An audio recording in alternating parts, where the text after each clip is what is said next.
Are we ready to start?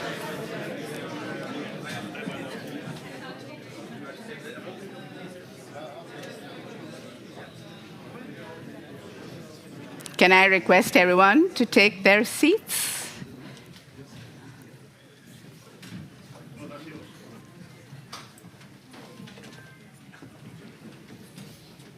And if mobile phones could be kept on silent.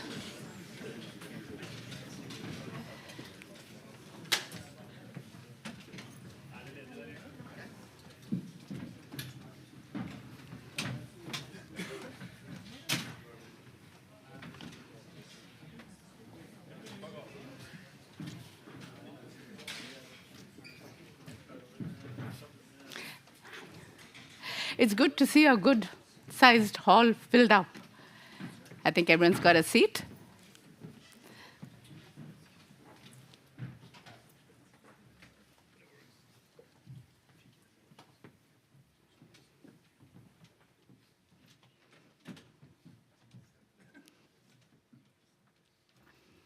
So, welcome.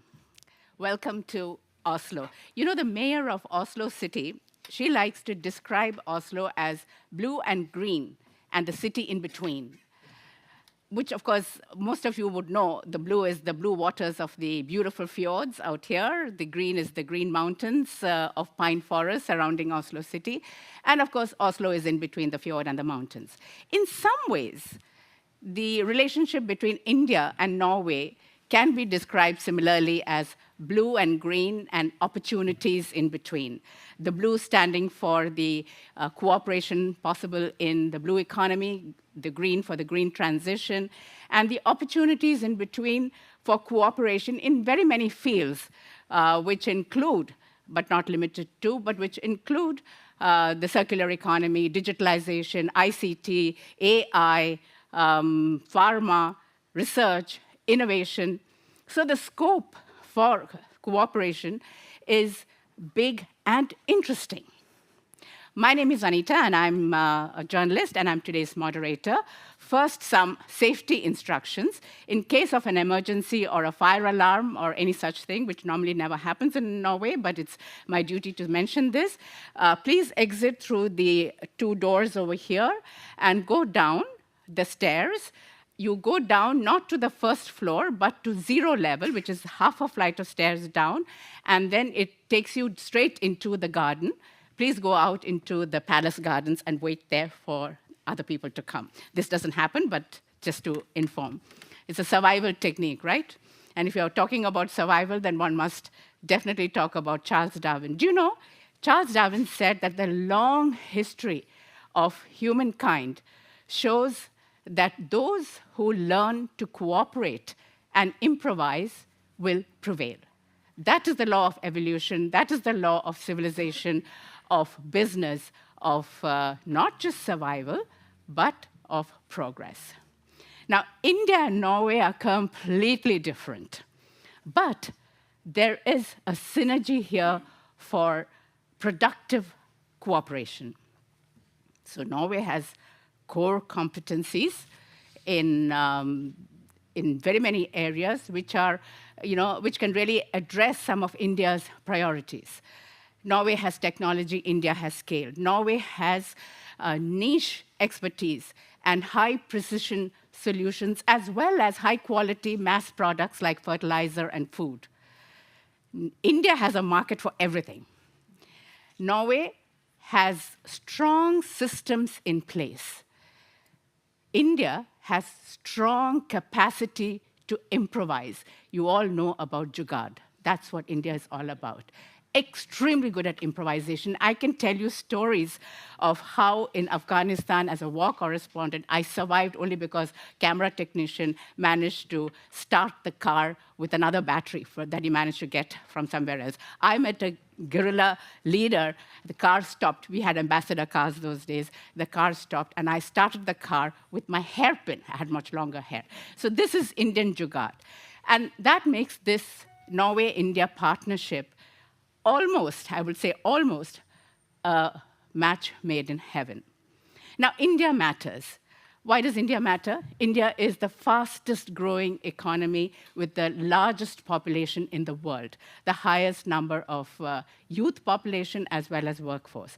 By 2030, it is estimated that India will advance from an emerging economy into a global power with defense and security infrastructure in the Indian Ocean. The decisions taken today will determine every company's position and market share in India, which will become the world's third largest economy after United States and China. Norway matters. Norway is a small country, but it has a big global footprint. It is one of the leading international donors. It has the world's largest sovereign wealth fund. It is among the top 5 countries in the world with regard to maritime shipping, seafood, energy production. Norway is also a powerful superpower, soft superpower. You know, in the last several Olympics, Norway, this little country, bagged all the leading gold medals, the highest tally of gold medals in the Olympics. Norway excels in whatever it chooses to do. And it has consistently topped the United Nations Quality of Life Index. This is why it is the superpower. It scores very high on all the social metrics, including high standard of living and, of course, even the happiness index. All this remarkable achievements for a country that is only 5.6 million people. That is the size of my neighborhood in South Delhi. India, everything about India is larger than life. It is big, but so are India's challenges. Making sure that there are jobs for all those youngsters, reducing inequality, reducing climate risks, reducing pollution. These are all big challenges that are India's priorities. And here, Norway is a trusted and competent partner. Now, we all know partnerships are very difficult. It's not easy. As the former CEO of IBM, Ginny Rometty, said, growth and comfort do not coexist. So there is no magic mantra to make a relationship work, to make a partnership work. Cooperation is a work in progress that requires hard work. And you know what they say about hard work? Hard work reveals character. Some people turn up their sleeves and get down to work. Some people turn up their noses and leave. Some people don't turn up at all. So, but the difference is that in Norway and in India, the people are extremely hardworking. So focusing on the shared interests anchors partnerships. And as we all know, when it's win-win, there is no need to spin. Thank you.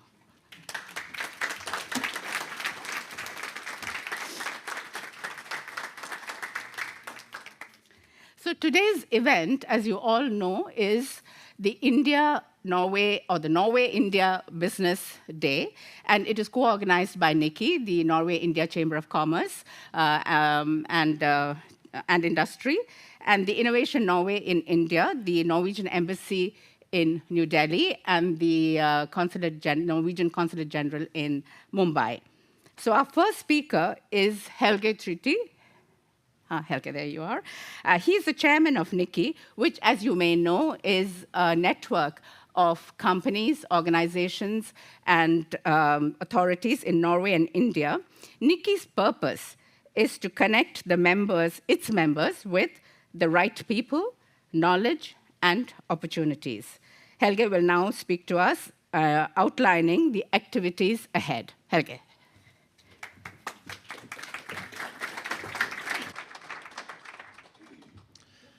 Thank you very much, and a welcome to you all. I'm very happy to see so many familiar faces, and I hope this will be very fruitful. I'll also make a special welcome to former Ambassador Nils Christian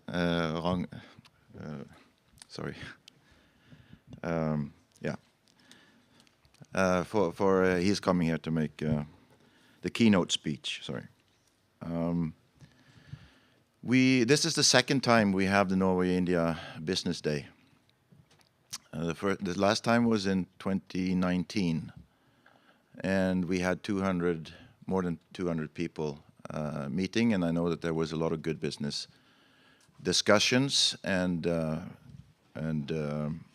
business opportunities that were made and follow up on from that meeting. So I hope that we will have just as fruitful gathering here today, and that you use the outbreak sessions, and also we're going to have a mingling in Oscarsgate 27 after the seminar sessions. Starts at 1700. It's only a 4-5 minutes walk from here, so I hope as many as possible will be able to participate in that.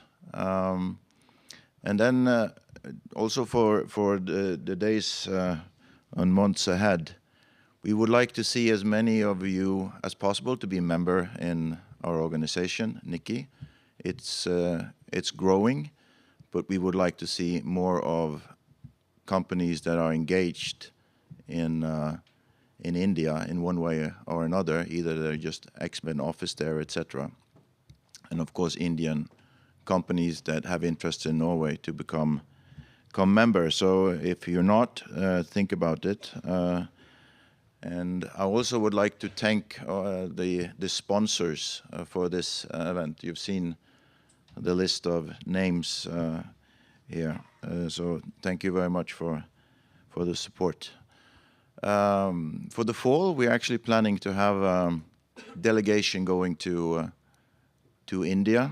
We had one last year in October. We're planning to have one this year in October. Currently, the main focus will be on energy, but we would like to hear back from you to see if there's other interest. And please give us a notice if you're interested in taking part. If there are areas outside of energy where there's enough companies that could be of interest, then we'll consider doing that. We're talking at least around 25th of October and onwards. Yeah, the program is not done yet. So again, welcome, and I hope you get a fruitful day, and thank you very much.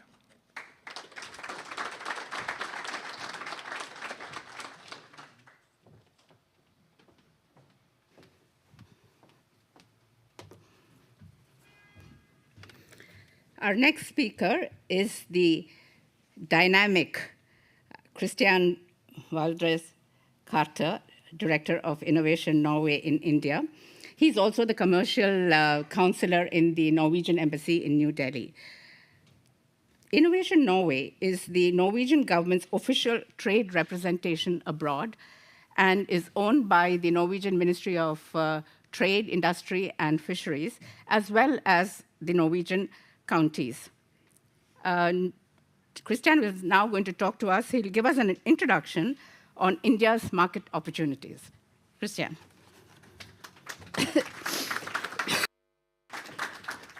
Thank you, Anita. Am I audible? Yes. Yes? Thank you. Good morning, and once again, on behalf of the organizers, a very warm welcome to the Norway-India Business Day, organized by Nikki in cooperation with Team Norway in India. So I will just give you a quick introduction to what is actually happening in India at the moment and how we, as the business support system, collaborate with businesses, industry, as well as with our Indian counterparts in India. So obviously, and has Anita very precisely outlined, India represents scale. It also represents diversity. We're talking about the most populated country in the world. It has recently overtaken the British economy as one of the top 5 economies in the world. And you shouldn't be surprised if India is the third largest economy within the end of this decade.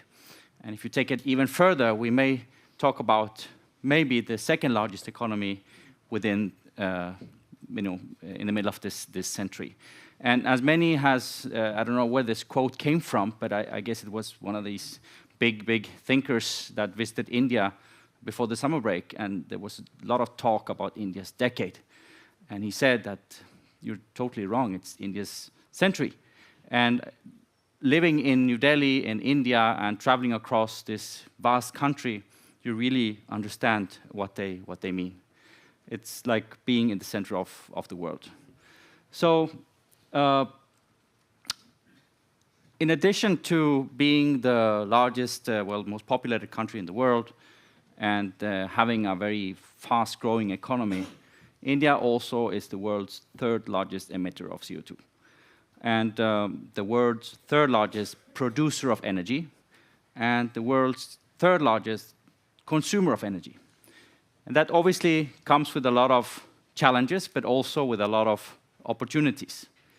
But coming back to energy, the energy mix in India is, as you see on the left, it's mostly based on coal. And this is the installed capacity. If we look at the generation of energy, we could say that coal stands for approximately 70%.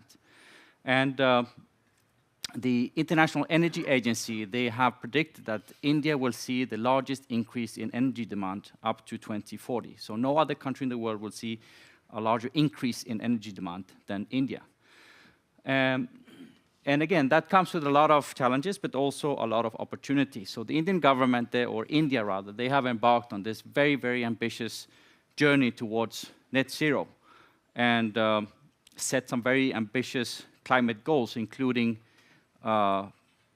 substantial increase in installed renewable energy capacity from 140 gigawatts today to 450 by 2030.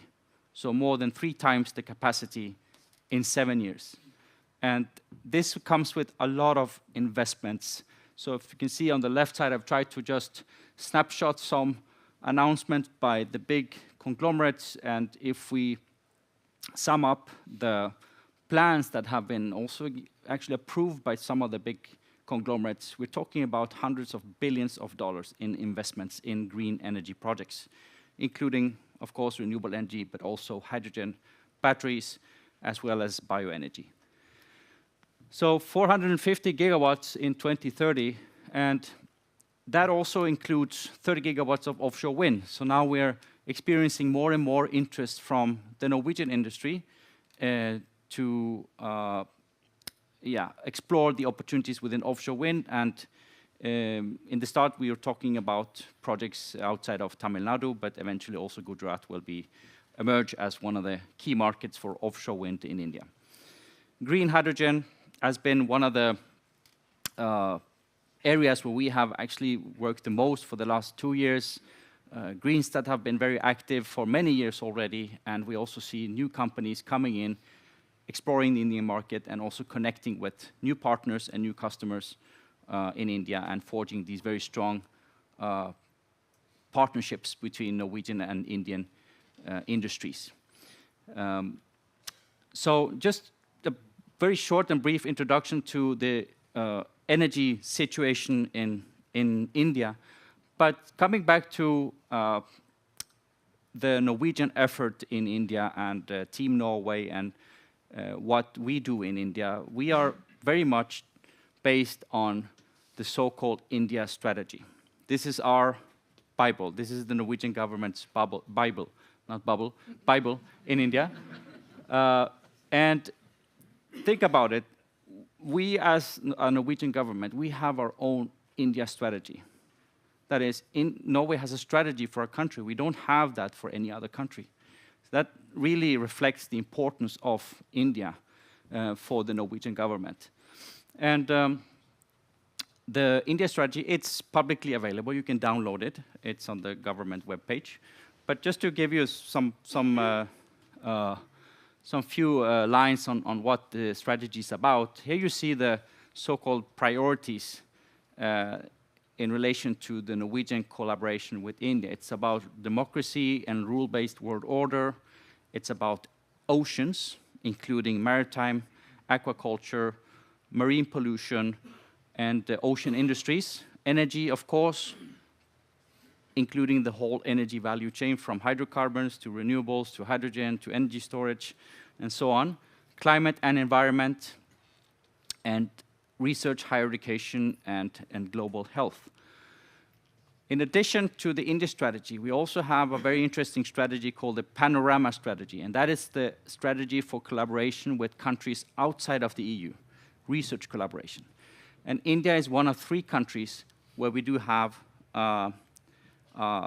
systematic research collaboration with India, and we are very fortunate to have our very own science and technology counselor in Elizabeth, who is here among us, I guess. There she is. She's the go-to person when it comes to setting up introductions, collaboration with academic institutions in India, research, and so on. Together with Brazil and Japan, we have a science and technology counselor. So this program, or this initiative in India, is funded by Innovation Norway, together with the Ministry of Education and Research, the Directorate for Skills and Higher Education, and the Research Council of Norway. So, and taking this further to our, let's say, priorities or the key sectors for the Norwegian industry in India, here we see what I managed to get on the slide, but essentially we're talking about, like I said, ocean, energy, circular economy, environment, and now we also have new emerging industries like tunneling that is coming up very fast as actually a very concrete and important opportunity for Norwegian industry to tap into the Indian market, as well as medtech or health technology, where we already have companies, Norwegian companies, technology companies succeeding in India. Anita, you talked about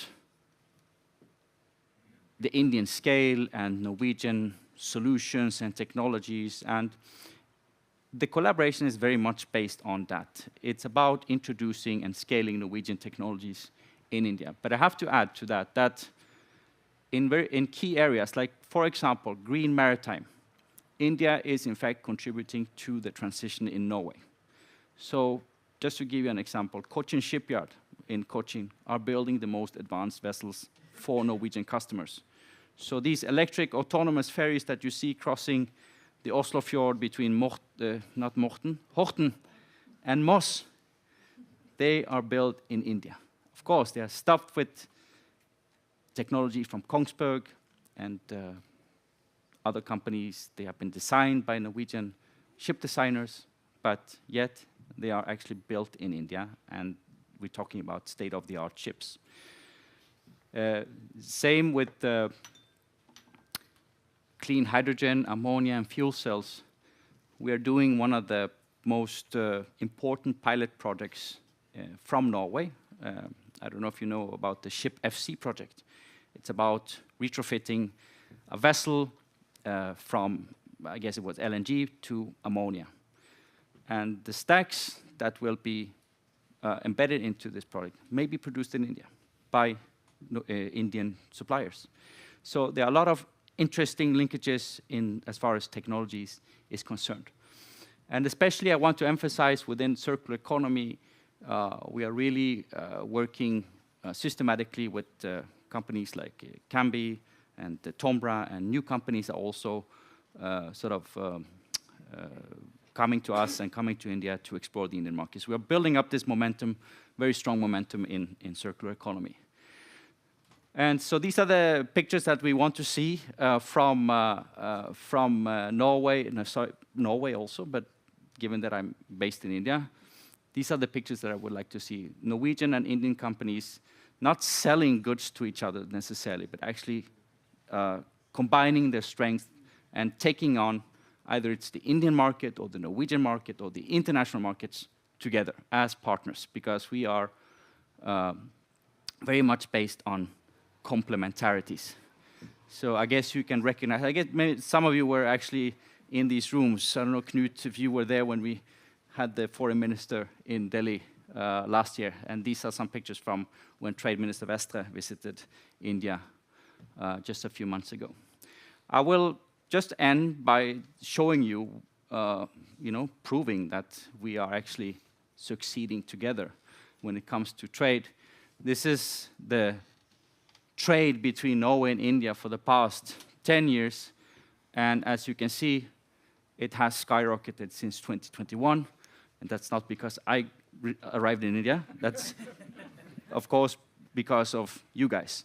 So it had a little dip in 2022, but 21 was an extraordinary year with high gas prices, and we do export a good amount of LPG to India. But these are very encouraging numbers. So it certainly contributes to strengthening also the more bilateral ties between our governments. And we may look forward to see Prime Minister Modi visiting Norway next year for the Indo-Nordic Summit. I will end by just showing you this slide. If you have any, if you're curious about the Indian market, if you need help in getting introduced, yes, do take a lot of pictures. And or if you are already in India and you need help scaling your business, do reach out to Team Norway in India. We have a very, very strong setup with Innovation Norway, the embassy, the CG in Mumbai. We have NorwayThe also present in India, NBAI and Nikki also collaborating with us, and finally also the Scandinavia Tourist Board.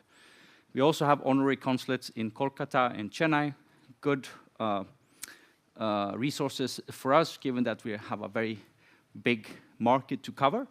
And lastly, also have to add that the Norwegian company's presence in India also adds to, obviously, to the strong Norwegian presence in India. So here's just a snapshot of some companies that we work together with. And if you can see, we did a head count in 2013. I think it was led by you, Helge. And in 2021, we counted approximately 120. And now we're reaching 130 Norwegian companies doing business in India. So with that, thank you very much for the attention. And good luck with the rest of the event. Thank you very much.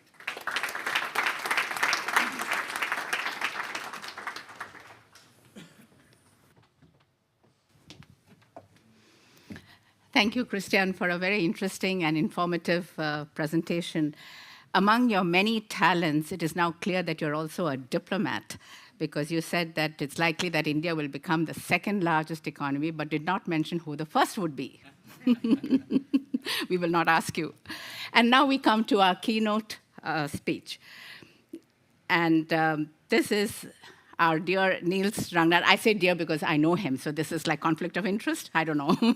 But Niels Ragnar Kamsvåg he has served in the Norwegian Foreign Ministry for 40 years and has been posted in many embassies, Norwegian embassies abroad, including Beijing, Beirut, and Palestinian Authority. He was posted as Norway's ambassador to India from 2015 to 2019. He is an extremely, because I know him, I say this, and I'm not paid to say something like this. He is an extremely thoughtful and insightful diplomat. And he's going to talk today on the Indian economy, where it is now and where it is headed. And he will also touch upon the 4 sectors of today's seminar: energy transition, aquaculture, AI, and the emerging technology. Niels.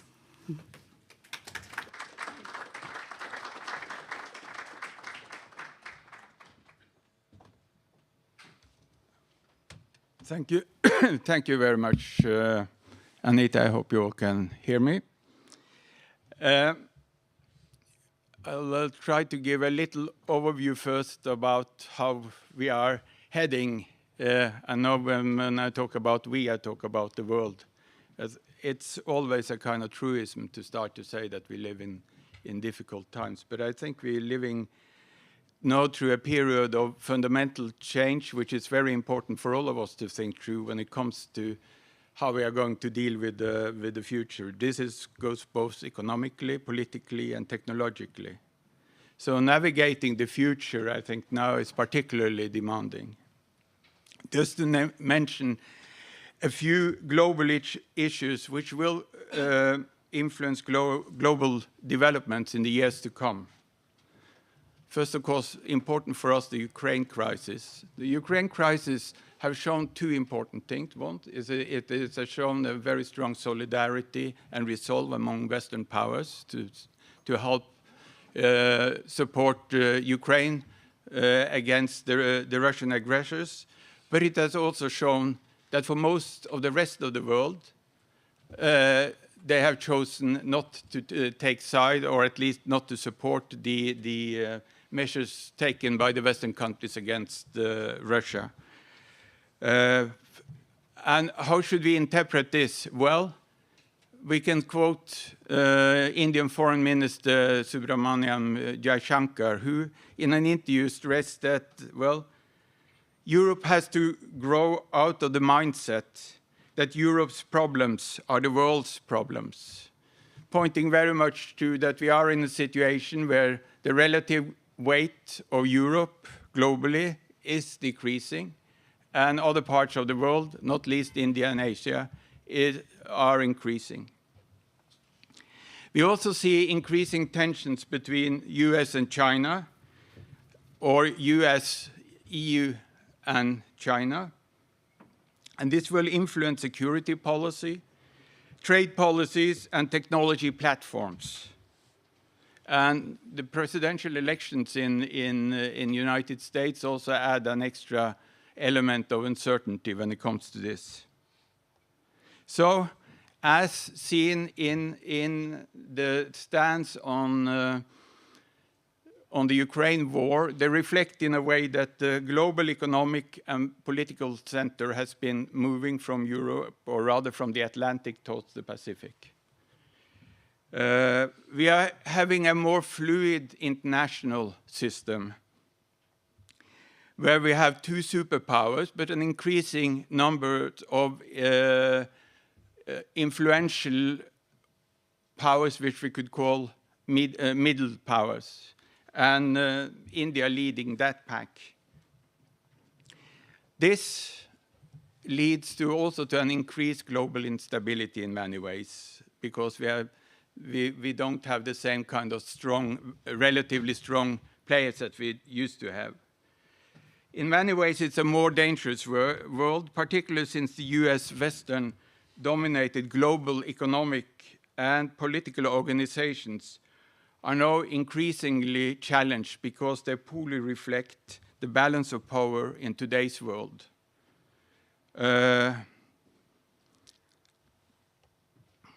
So another thing which is very important is that the consensus on globalization has gone. And globalization has given us an incredible economic growth over the last 20, 30 years. And not least the Asian countries, including China, India, has benefited a lot of it because it has given much improved access to international markets, which is very important if you are growing, particularly your manufacturing industries. As of today, I think it's very difficult to kind of predict what kind of model we will get out of this kind of middle period where globalization is out of fashion, but it's not quite clear what will come instead. But what we have seen coming is increased nationalism and also protectionism, which makes the future in this area difficult to navigate. On the top of the whole thing, and that of course not, hopefully it's a very good thing, but we have a very rapid technological change, and particularly the kind of arrival, I would think we could say, of AI as seen as a really big technological tool, not only something which was seen as very interesting potentially in the future. And what we can see from all kind of public debates is that we all are about very uncertain to what extent AI will change the way we work, the way we produce, the way the world will change in the years to come. That's some difficult navigation we all have to make. But among all these uncertainties, I think we can see that there are some things which seems to be fairly certain. And one of them is that India's relative global economic and political weight is bound to increase in the years to come. As was pointed here, it's already the fifth biggest, has already the fifth biggest gross national product, and will probably move into third place in a few years' time. Of course, you know, making predictions about the future is always a dangerous business. Whether India will succeed in the years to come is completely dependent on how well the Indian government is able to formulate and execute policies dealing with the country's challenges. So while the potential is great and easy to identify, so are also the challenges. And I think I would go amiss if I don't also look a bit into those. In one way, India is today like the lady who comes to a dance and everybody wants to dance with her. Great position to be in, but a bit challenging also. India is moving closer to US, but maintaining a relatively cordial relationship to China nevertheless. It has closer security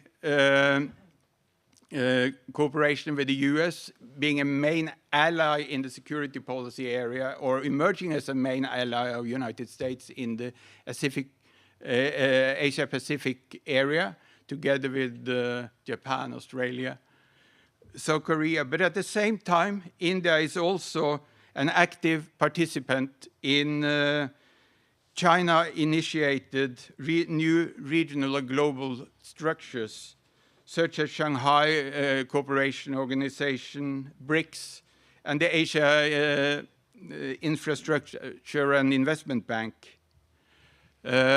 So we see very clearly India has kept all its options open in many ways. And so far, they are balancing these relationships in a very good way, as far as I can see. India is presently also benefiting for not being China.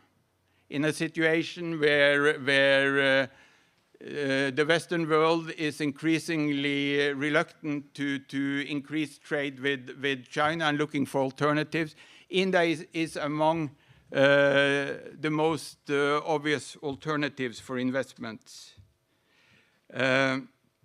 However, a problem here is that India is a reluctant trader. It may want to export a lot, but at the same time, it has a very protectionist policies. Actually, over the last few years, it has chosen to stay out of two of the biggest moves on liberalization on trade in the Asia-Pacific area. One of them, the RCEP, actually entails around 1/3 of all global all the GDP in the world. But India is staying on the outside. So domestic trade barriers, which basically have, all in all, have been going up over the last few years in India, may harm India's goal of increasing export, and may also undermine India in achieving its ambitious, and I have to add, increasingly unrealistic goal of that the manufacturing sector should represent 25% of GDP in India by 2025. Actually, presently it's 13%, and that's the lowest level over the last 20 years. According to some figures, the last 5 years, nearly half of those people employed in the manufacturing sector have lost their jobs. So clearly, that's an area where they have not doing so well. But it's very easy to see many of the areas where we have seen impressive achievements. I'd like to stress, particularly when it comes to infrastructure, both physical and digital, where we really have seen big changes over the last, shall we say, last 10 years at least. And it's also been great achievements when it comes to ease of doing business, which of course is very important if we're going to invest there. India it was touched upon that India also has an advantageous democratic situation, or I would rather say a potential advantageous demographic situation, because if you go by the forecast from the UN, in 2050, India will have 180 million more people in working age. That will represent about 22% of all people in working age in the world. So we are, but you know, this is a big boon for the economy if you are able to employ these people in a reasonable way. If you don't, they can be source of this instability. And what we have seen in India, in spite of a very strong growth for a long time, is actually that labor force participation has been falling steadily. It's now only around 40%. 15 years ago, it was around 60%. If you look at other reasonable competitors, you could say China has a labor participation percentage of around 67, Vietnam 76. There are lots of idle hands, at least not being used in the economy. And particularly among women, it's been falling. It's so low that it's even lower than, for instance, a country like Saudi Arabia. And one key to changing this situation is actually that India may be spending a lot of money on infrastructure and so forth, but they're spending far too little on education. There are top-notch universities, but they reach only a few. International comparisons shows that the level otherwise of skills of Indians when they leave school is low compared to many of those who will be competing for countries competing on investment with China. India's great diversity is also a potential strength, but that depends on India being able to have an inclusive policy. And of course, what we see today also is that there has been increasing tension among minorities and majorities in India, and that is not a strength either. But although we are able to see that there are challenges for India, and I mean, it's a continent, it's so many, with so many languages, with so many, different religions and so forth. Basically, I would say also it's important to underline that the overall story is actually that it's surprising that there are so few tensions as we see if we look at the overall policy in India. I think that the overall impression should be that India continues to make substantial economic and social progress overall.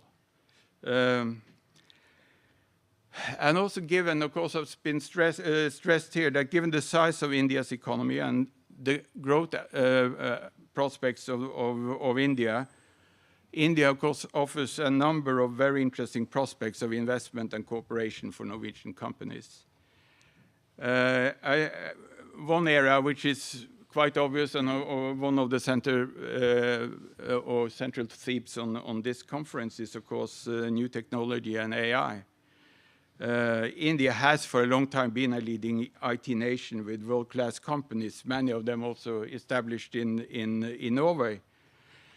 But I think if you want to find a demonstration of actually the impressive capabilities, you can find that's actually the Aadhaar system. I mean, India was able in 7 years to develop digital identification system for 1.4 billion people. According to what they their assessment was that from what time others had used to achieve something similar, they should have spent 7 times as long time on doing that. And they have been built on the experiences from that, so that we now also have got, for instance, a unified payment interface system, which already, I looked at the figure in March this year, a whopping 73% of all known cash transfers were going through this system. And this is also one of the areas where I personally could see how it changed during my 4 years in India, talking with IT companies there. And I really experienced firsthand how quickly the availability of highly skilled Italian talent in the sector rose just during those few years, and we can see that also has continued now. And I think we also can see a reflection of this in the fact that India has now become one of the leading startup countries in the world. And that is in spite of the Uganda Anita spoke about. I mean, startups were not really a big thing if you only go 5, 6, 7 years ago. But now it's really exploding. I mean, it's an exponential growth as far as I can see in the area. And of course, that sector also, given all the talent in India, is particularly interesting for Norway, where we may have a lot of good ideas. But I think I wouldn't be modest if I said that we have a more limited talent pool. So the mix could be great here. Of course, whether India succeeds in producing low carbon economic growth will be a key to success in the global quest to limit global warming. This is an area where we have seen steadily and good growth in Norwegian-Indian cooperation over the years. But it's obviously room for much more, given Norway's strength in the energy sector, not least when it comes to renewable, and India's need to access both financing and key technologies to succeed in building a low carbon future while lifting the living standards of its population. It's now actually 70 years since the first Norwegian development project anywhere in the world started, the so-called Kerala project. Some of you may remember it. It was a fisheries, broad fisheries project which lasted for, Norwegian financing lasted for 20 years, but Indian authorities have carried on the work from that, and even though 50 years after Norway pulled the financing out, it is still a key driver of development of the fisheries in Western India. And we have had a steady cooperation in fisheries and aquaculture since this time. But this is always one of the areas where we have thought that, you know, given the huge potential in India and given the world-leading technologies Norway have, it's actually surprising that we haven't been able to get even more out of this. So this is clearly also an area where it is a huge potential for growth. Finally, let me just say that when it looks at the forecast, I mean, nearly all of the international rating agencies and international banks think that India long-term will be able to achieve a growth between 6 and 8%. And for all it's worth, I think that's a very realistic assessment. But I will make one warning for those of you who are looking at the Indian market, and that is that what has struck me with dealing in India is that the problem often has been that people trying to forecast the future of India has either been excessively pessimistic or excessively optimistic. Maybe they have been looking a bit too much on the trajectory of China, which has had a nearly linear growth for 40 years. But India, and that is very important to stress, India is a democracy, as we know ourselves also. We are not able to produce linear growth. We are able to produce long-term growth, but it will be a bit up and down. It will continue to be like that in India, that we can say for sure. But I think what is also for sure is that as long as India can continue to produce inclusive growth for its population, India will be a key country in this century, and for us, a key cooperation partner and a very interesting market for Norwegian companies. Thank you.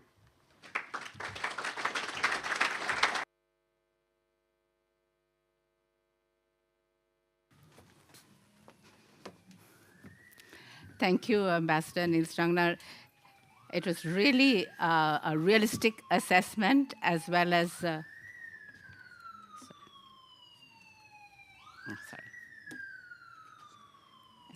Continue. It was a very realistic assessment as well as very thought-provoking. And I think it's very important to give realistic assessments, much as we want to kind of come out with optimistic assessments, only because it helps you to prepare better if you have a realistic appraisal of what goes on in a country when you're about to embark, rather than have all kinds of fanciful notions and then have, everything hit the ceiling fan. But this is just something that I wanted to mention. Ambassador mentioned this digital payments. When I was growing up in India, it was, we had landlines, and you needed high political connections to get a landline. Much of India did not have any telephone connections. Then came mobile phone, and it just exploded. Millions, hundreds of millions, everybody took to it. No matter what poverty there's, that everybody had a mobile phone, and it transformed life. Now we are seeing something very interesting right now as we are speaking. As you all know, India has a problem with literacy. We have large numbers, hundreds of millions who are still illiterate. So now we have digital payments, which is being worked out now and soon will be rolling out, which is making verbal transfers, not using all kinds of the written word, but verbal transfers. Again, India is way ahead on this curve because India has this challenge. Likewise, India's, this internet, it's all there in all the cities, but not in the remote villages. So now India has come out, and Reserve Bank of India has funded these projects of this, what we call the near-field communication, which is this contactless transfers that you have in the Western world.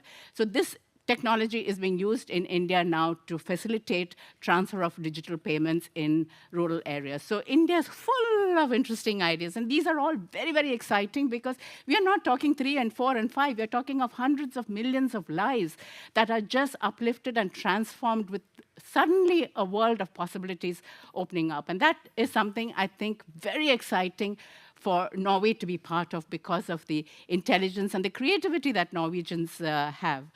And now we move to our next speaker, Venkata Gandikota, who is the co-founder of InnoFrugal. He will focus on how the EU's policy on frugal innovation is reshaping sustainable business in the fields that we are talking about, that's energy, blue economy, and emerging technology. So he will now speak on frugal innovation, bridging policy and practice for a sustainable future. Venkata, please.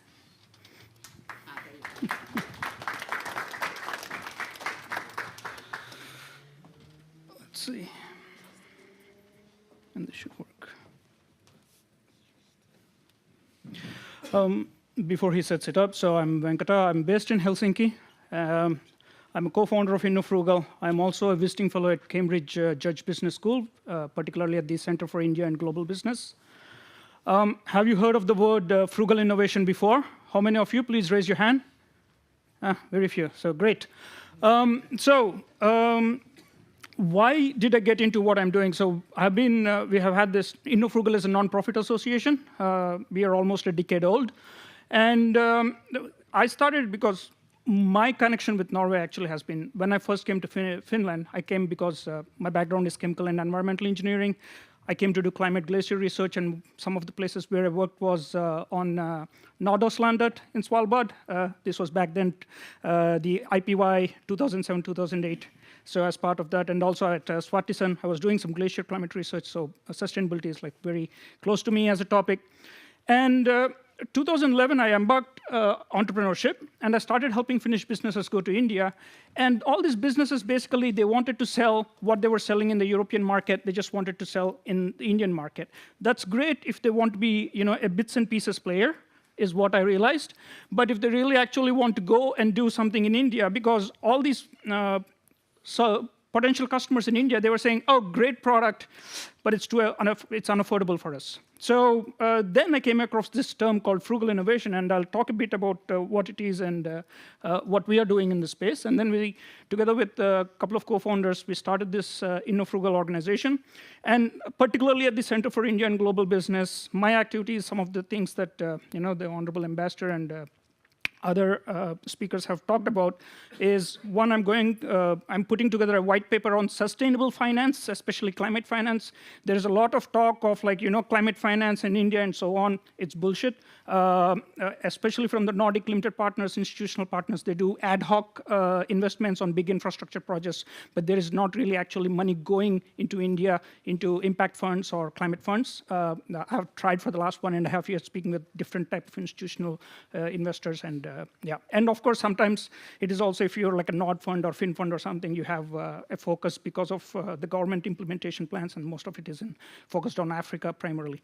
And then the other thing was also mentioned, the Aadhaar and so on. So as part of my fellow activities at the Cambridge India Center, there's this thing called India Stack. India Stack is made up of Aadhaar, the UPI, and then fintech transactions. So that's something that we are interested in as well. So that's quite interesting that that was brought up. So let's go. I'm going back. OK. No. Yeah, why not go back? So I'll start with an example of what I see as what is frugal innovation and why frugal innovation. Have you heard of this thing that came out of Silicon Valley 7-8 years ago, or maybe it's almost a decade now? This is out-of-touch innovation. This is useless innovation. Please don't do this type of innovation, right? So basically what they were selling is, and they got 120 million. They were selling this thing for $700, and it's basically nothing. They were selling this machine. All that machine does is you put this packet in there that consists of whatever pure vegetable or fruit juice, and then you click it, you press it. So the machine does it presses this thing, and then you get the juice. Yeah. So this. Kleiner Perkins, Google Ventures, who's who are doing this thing. And it closed its operations 16 months after the launch because people realized it's just stupid innovation. So please don't do this innovation. OK, it's Silicon Valley, and there were people who had extra money or so on and so forth. But what is it about frugal innovation? I'll give you some examples of what it means. So on this side, on the left-hand side for you, it's a baby incubator. So if you take a baby incubator, it's quite expensive, and if you go to tier 2, tier 3 cities or rural areas in India, you might not find that. But why is it important? Because if you have premature babies, you need them. You need a baby incubator. But what does this actually do? Can you have a very affordable baby incubator? And if you want to have an affordable baby incubator, what you need to do? Do you need to make it probably in plastic? Do you need to have less wheels? Do you need to do something, so on and so forth? But it still looks like a baby incubator? No, this was a challenge faced by this team who was doing, in Stanford University, they were doing the School for Extreme Affordability. They had this challenge thrown at them. And they came up with, what's the main thing a baby incubator does? The main thing it does is it keeps the temperature constant for at a certain amount of time, which is the most important thing for premature babies. What they realized was that could be done actually with this type of sleeping bag type of thing, which has a zip in the back, and then you could put a phase change material that keeps the temperature constant for approximately 6 hours. And it is very versatile. It does its job, main job, what the baby incubator does. It costs around 8,000 rupees, 10,000 rupees, something like that. They're a social enterprise for a long period of time, for a decade almost, and yeah, a great example. So the important thing to understand is what is it that is needed, and can it be done in a way that is not exactly being done currently. And it's the same. So there's Peak Vision is a UK startup that is doing. So these days, our mobile phone, it does everything. It does financial transactions. It has a great sensor. It has great image. It has great lenses. It has everything. Instead of that, you can do that.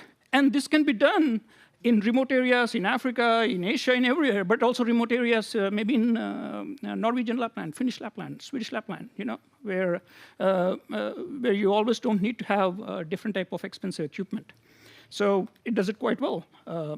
So an example.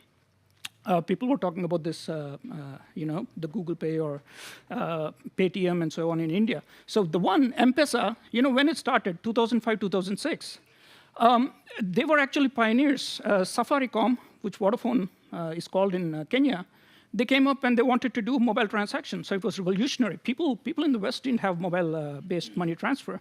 But they didn't want to, it's stupid to, put together and banks, physical banks, and so on and so forth. But for people to transfer money from point A to point B between two people and so on and so forth, they said, why not use mobile technology, SMS technology, and so on and so forth. And then that's how mobile M-Pesa came about. Kenya, Tanzania, it's in a lot of different African countries. And the same in India. If you go to India, you see these QR codes popping up everywhere, and you could just do mobile-based transactions. So another example. So Frugal Space Mission. Why did India take more than a month to get its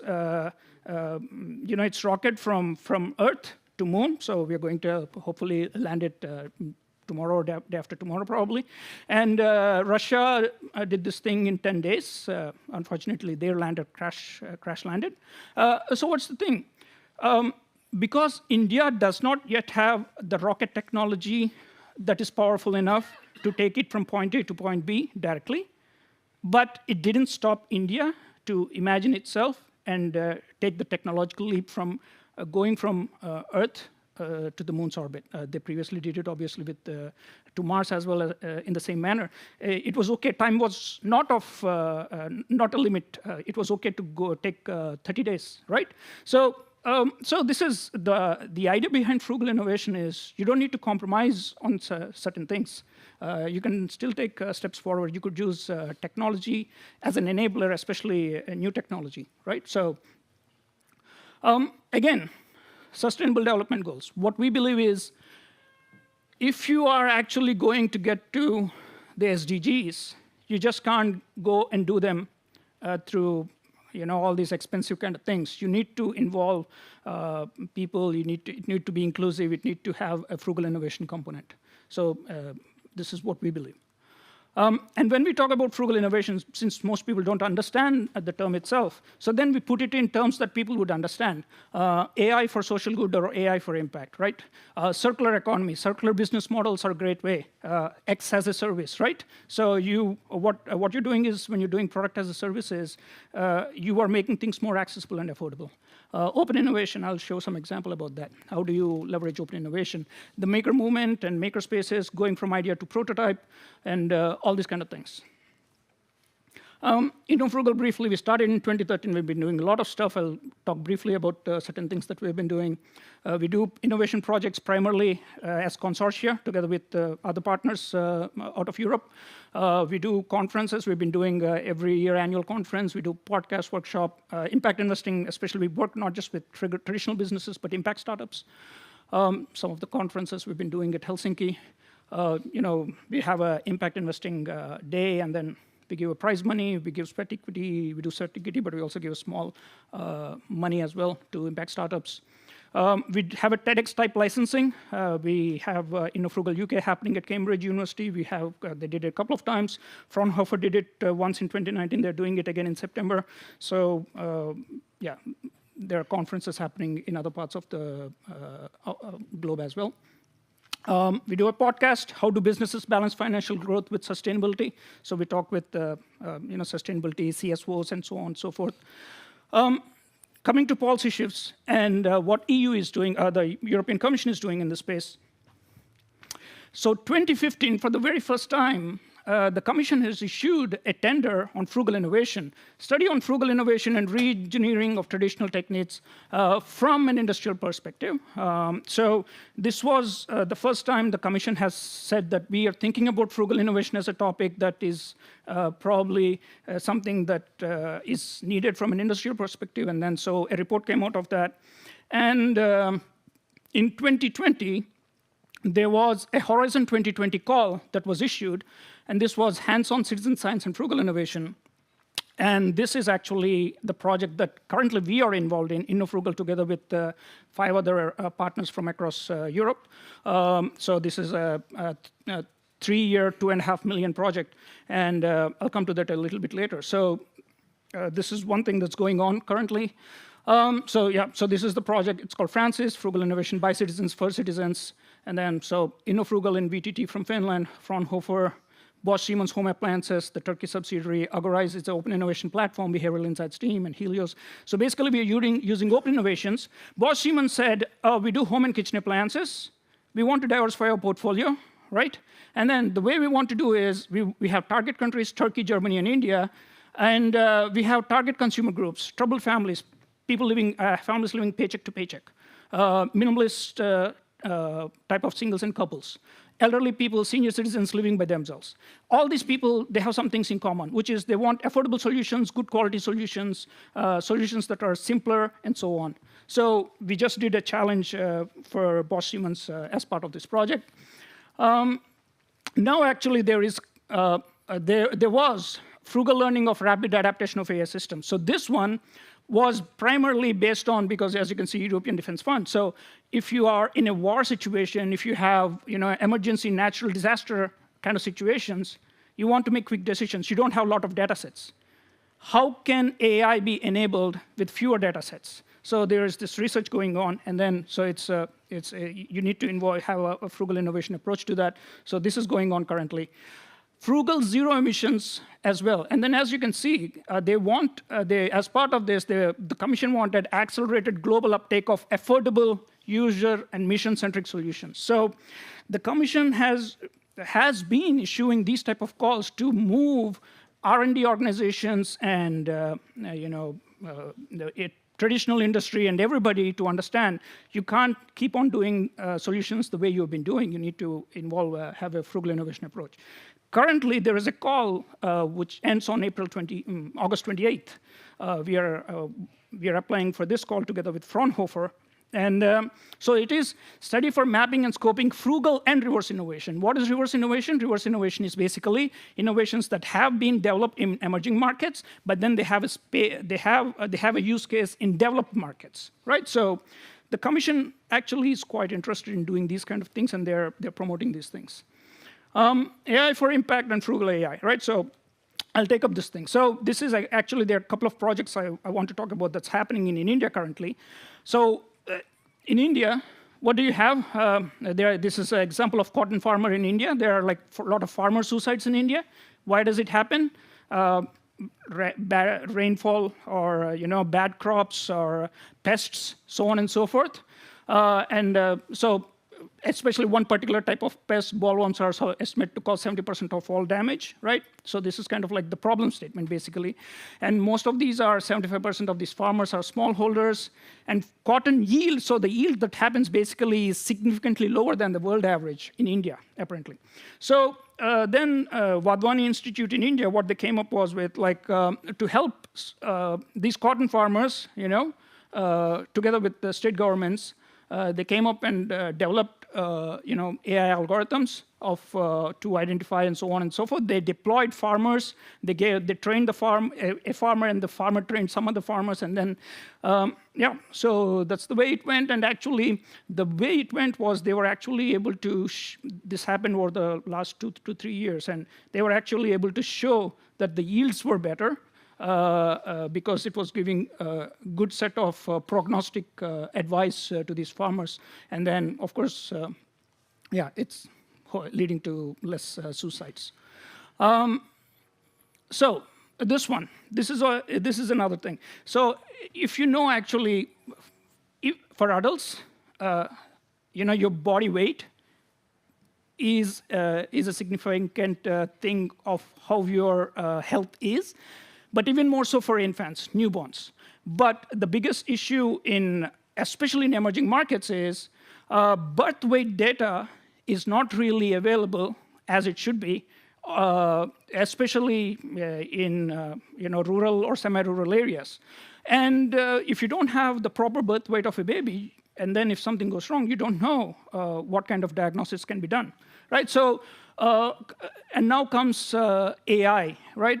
What they're doing is they're taking pictures, they're taking videos. So by taking the baby shape and volume, what they're coming up with is a way to get AI to estimate the correctest weight of a baby based on the shape and volume of the baby. So it's an ongoing project. So real case issues, very timely issues that are life and death issues for people. So our proposition we've been asking for the last year is, we've been talking about it at our conference and other places, and we've been trying to come up with projects is, so frugal AI. So so there was this call, and then the current thing is everybody thinks that you need to have big data sets. But there are places where you can't have big data sets, but you still need to make and come up with solutions with smaller data sets. How can it be done? So this is not many answers, but I think this was the frugal AI call the Horizon Europe issued, and that's going on. So this is in the context of, defense and military purposes. But like I said, it has applications in natural disasters. It has applications in other kind of things. We need to come up with ideas for that. So again, the benefits of frugal innovation, just I've been talking about. It brings new skill sets. So it means new type of workers to the R&D and research development innovation area, because what it's doing is skills development.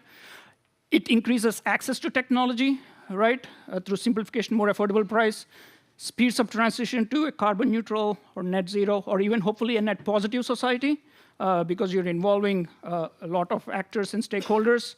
And actually, this is a way to increase capacity building and entrepreneurship. We have seen this before, and we are continuously seeing this, and it is actually something that has been documented. Businesses will see clear economic benefits, know how to innovate under cost controls, lower their carbon footprint, improve their brand image. But one thing we have to say here is we have to be very aware of greenwashing, impact washing. And actually, a lot of people, I don't know how many of you have heard of the term greenwashing and impact washing, right? It's basically exaggerating your green claims and impact claims. So, and it comes to bite you. It's good that organizations do good sustainably and impact-wise, but once you start exaggerating things, and maybe it's the fault of the marketing department, right? I don't know. But it comes to bite you. But with frugal innovation, you could hopefully walk the talk. Call to action. This is the new Vande Bharat Express in India. So Nikki, Trond, we've been discussing with Trond for some time now. Nikki and InnoFrugal, we are partnering together. We want to find opportunities for Nikki members, dive into sustainable solutions, engage with groundbreaking project opportunities, elevate your business strategies. So this is the thing for me, and so thank you very much for giving me the opportunity. And if you don't mind, I'm going to take a selfie, because apparently, if you don't do social media, you didn't do anything. Thank you very much. Thank you. Thank you, Venkata. That was really interesting. From baby warmers, actually, when you think of it, what a beautiful, simple solution to Faraday. I'm sure we are all going to be hearing more about this Faraday. I can see huge potential for that. Probably will be renamed into something else, but it sounds like very interesting. I have to just mention, Indians by nature, we are thrifty, we are frugal. That's just how life is over there. So we all use the toothpaste, you know how it is. We squeeze and we squeeze, you know, right till the end. That's just a very Indian habit. When I went to Japan, we were living in Japan for 5.5 years, and there I found that the Japanese were even more frugal and thrifty. They invented a little gadget whereby you could squeeze even more. So, you know, all cultures have this concept, I guess, and so I think it is something that will strike a chord. You know, frugal is something that will strike a chord in all our hearts. Thank you so much, Venkata. So now we will take a 10-minute break just for a leg stretch. It's not going to be a long break, just 10 minutes. So we should be back here by 2:25. Thank you.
Hello, hello. Good afternoon, everybody.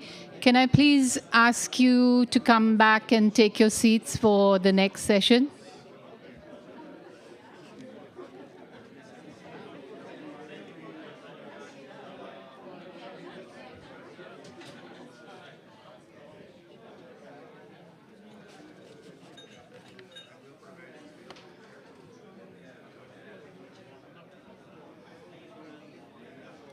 Can I please ask you all to come back to the main hall for the next session?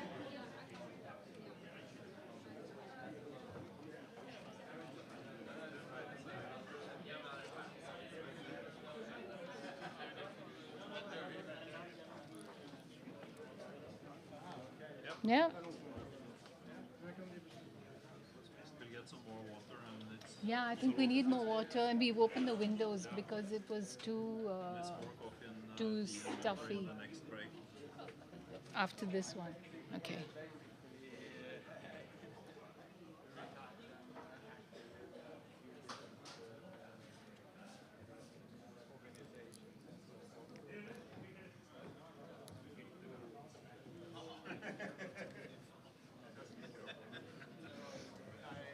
Which for me to sit?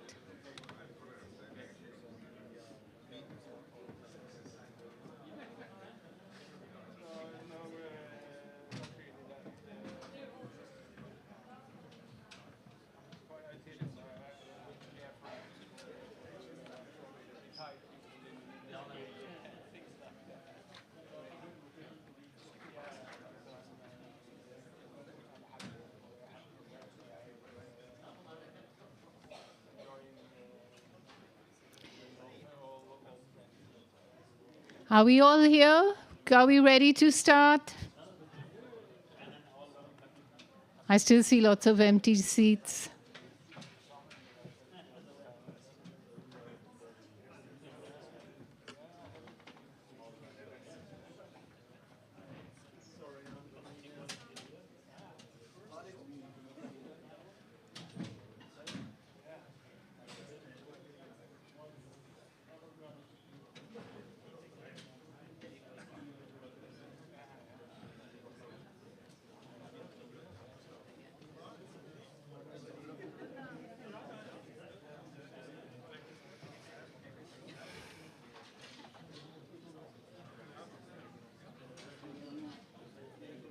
So good afternoon, everyone. My name is Prabha. I'm here as a board member of NICI. And I hope you've all had a little leg stretch and a chat. And now we're going to move into the second session, second part of our plenary session today. So in the first part, we had some really good speakers giving us an idea of the opportunities and the challenges that face many of us who are already doing or want to do business in India. It's exciting. It's a very exciting time to be in India right now for a whole lot of reasons, which we are going to go into. India is poised to make a giant leap from all indications and all predictions. But before I do that, I just want to make a little announcement that after this session, which will last for an hour, we will have breakout sessions. 2 of them will be in the room across. The energy session will be in this room. I think all the sessions will finish around 4:45. And then you are all requested to please join us in the Oscars Gata 27 number, I think it is, garden for refreshments. So now, I'm not going to spend time talking about things you've already discussed and just go straight into the presentations. So the first person that I would like to invite on stage is Sigurd Onvik Jorgensen. Sigurd is the Director of Public Affairs at Yara International. Please come on stage. So Yara is a global player. I think 17,000 employees, 60 countries, but a very big presence in India. Absolutely. And Yara is a great name if you're working in India because Yar actually means buddy or friend in Hindi. Wow. So Yara, affectionately, you would say, oh, Yara is your buddy. And so is your buddy Sigurd is going to give us the first presentation on what you are doing in India. Yeah? Thank you kindly, buddy. Brabha. Yes, I'm here to talk to you about essentially two very pressing matters. That's what they all say. I hear you think. But really, can you think of anything more important, more fundamental than food on the table and clean air to breathe? That's what I'm going to talk about to bring you across the message from Yara today. And we start with some grim statistics. Earlier, some presentations highlighted the fact of the tremendous way forward the world has taken, how poverty has diminished, how wars, people killed in wars have diminished over the last decades. Now, today, it's going in the opposite direction. More people go to bed fearful of whether they will have anything to eat the next day than for decades. Every 4 seconds, a person dies from hunger. How many seconds are there in a year? 31.5 million. Divide that by 4, and the number you get is grim, yeah? 7, 8 million people die from hunger every year. But not only that, the same number, 8 million people die from polluted air every year. 4 of them from the pollution that you all think about, which is from big trucks thundering down the road and from big factories. But the pollution you do not think about is the one that is indoors. So half of the 8 million that die prematurely because they have breathed poor air quality die from poor indoor air quality. Fireplaces, heaters, produce NOx, produce dust, and eventually that topples us, the weakest among us, the small children, the elderly. Now, virtually all life on the planet requires nitrogen. Also, would you know it, virtually all combustion, power plants, diesel vehicles, machinery, need nitrogen in the form of a reagent to take away the NOx, to take away that deadly gas. Now, food on the plate is essential for survival. 50% of the world's population has food on the plate thanks to mineral fertilizer. And a functioning industry and transport sector is essential for modern society. 31 million vehicles only in Europe require AdBlue to drive. And what does AdBlue do? It takes away the dangerous NOx emissions from the exhaust. Now, that essentially is what Yara is about. I think my colleagues probably would interfere here and say, well, Sigurd, you haven't even mentioned because, of course, we do a lot more than provide clean air and food on the table, but that is one essence of what we do. And it dates back 120 years almost, because 120 years, the world was in the same situation. Would you know it? Now more people are dying from lack of food than 1 year before. 45 million more from 1 year to the next. Those are horrendous numbers. 120 years ago, the world was in a similar situation. So what happened then was that the world, and by the way, I might ask you the question, what do you think the world population was at the turn of the previous century, roughly? Roughly.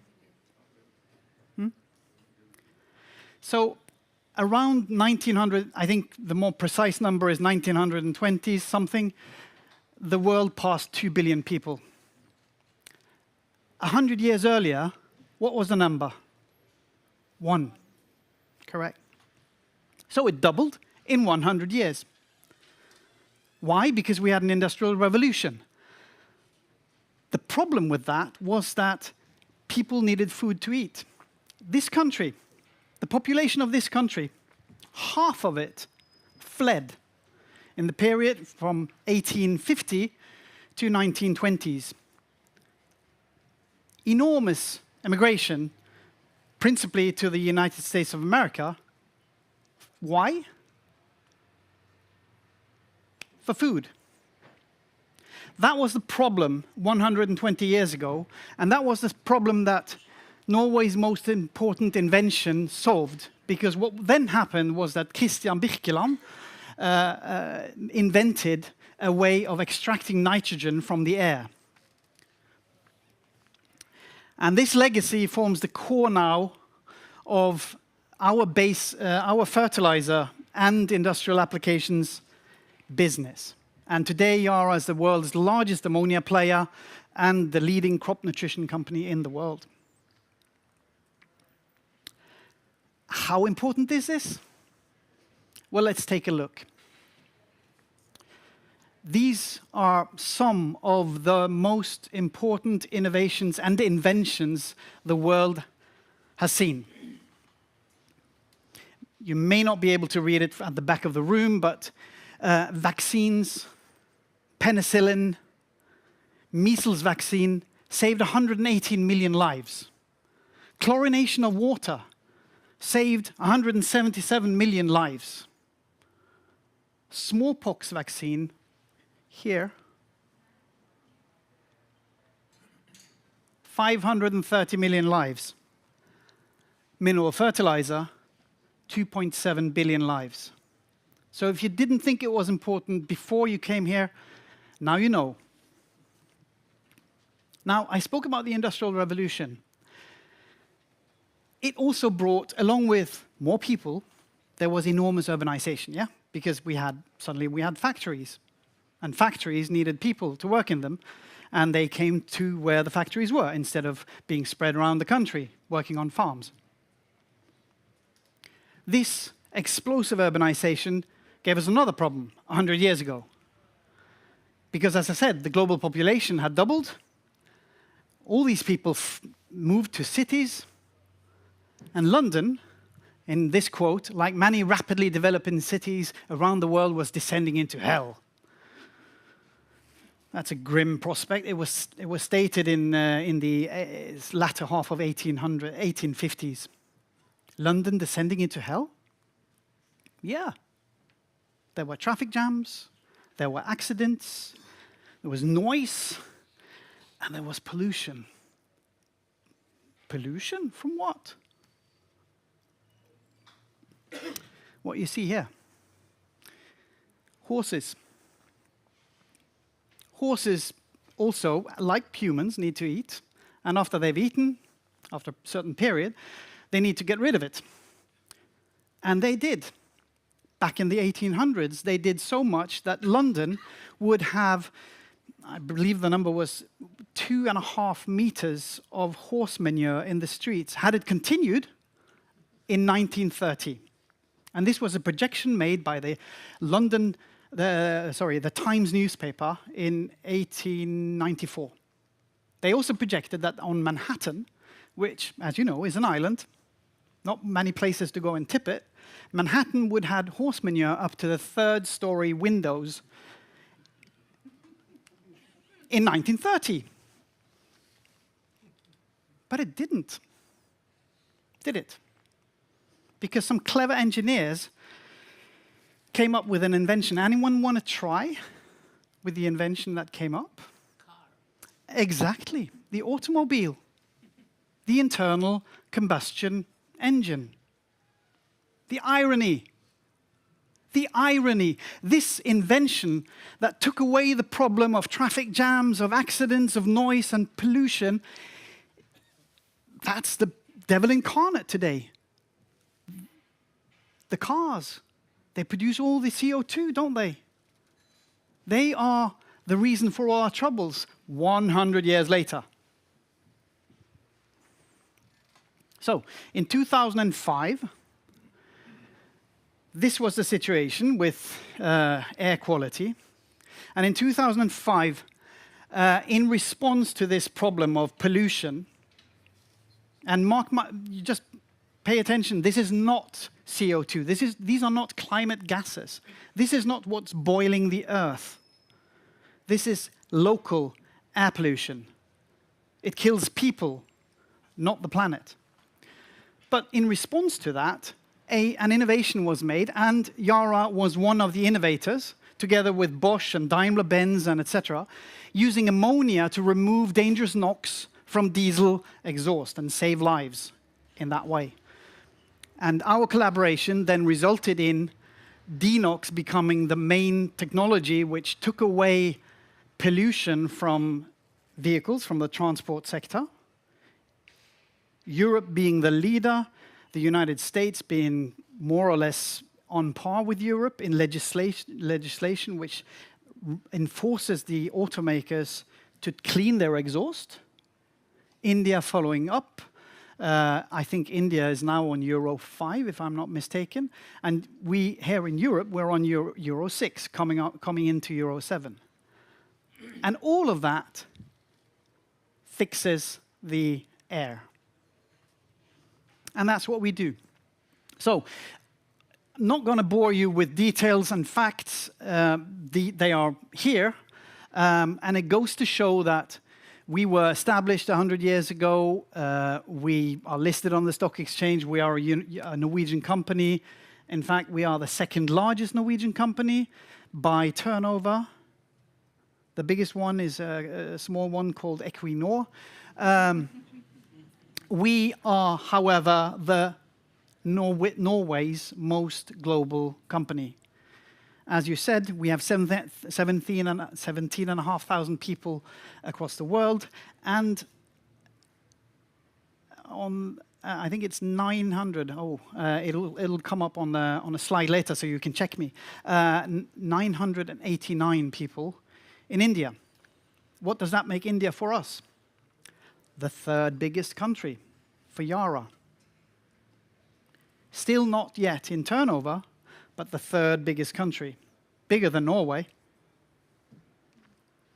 So we know the importance of India as a country, and you've all talked about it so far.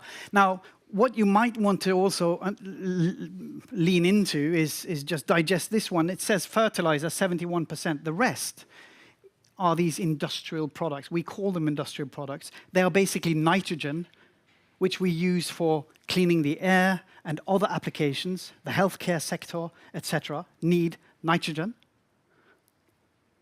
But the rest goes into crop nutrition and the fertilizers, which essentially get food on the plate. But these are things that many people may not know. And it's also one of the reasons why I'm here, because we'd like to, as a call to action, we'd like to make people aware that if you are setting up in India and if you are engaged in any sort of combustion, which does carry with it a bit of exhaust, then we're there to help you. And we have a team in India, and I'll talk more about that in the breakout session later today. So I'm not going to bore the plenary session with details about our services in India and what we could help you with if you're interested. But just to say that in India, the key facts are we were established in 2011.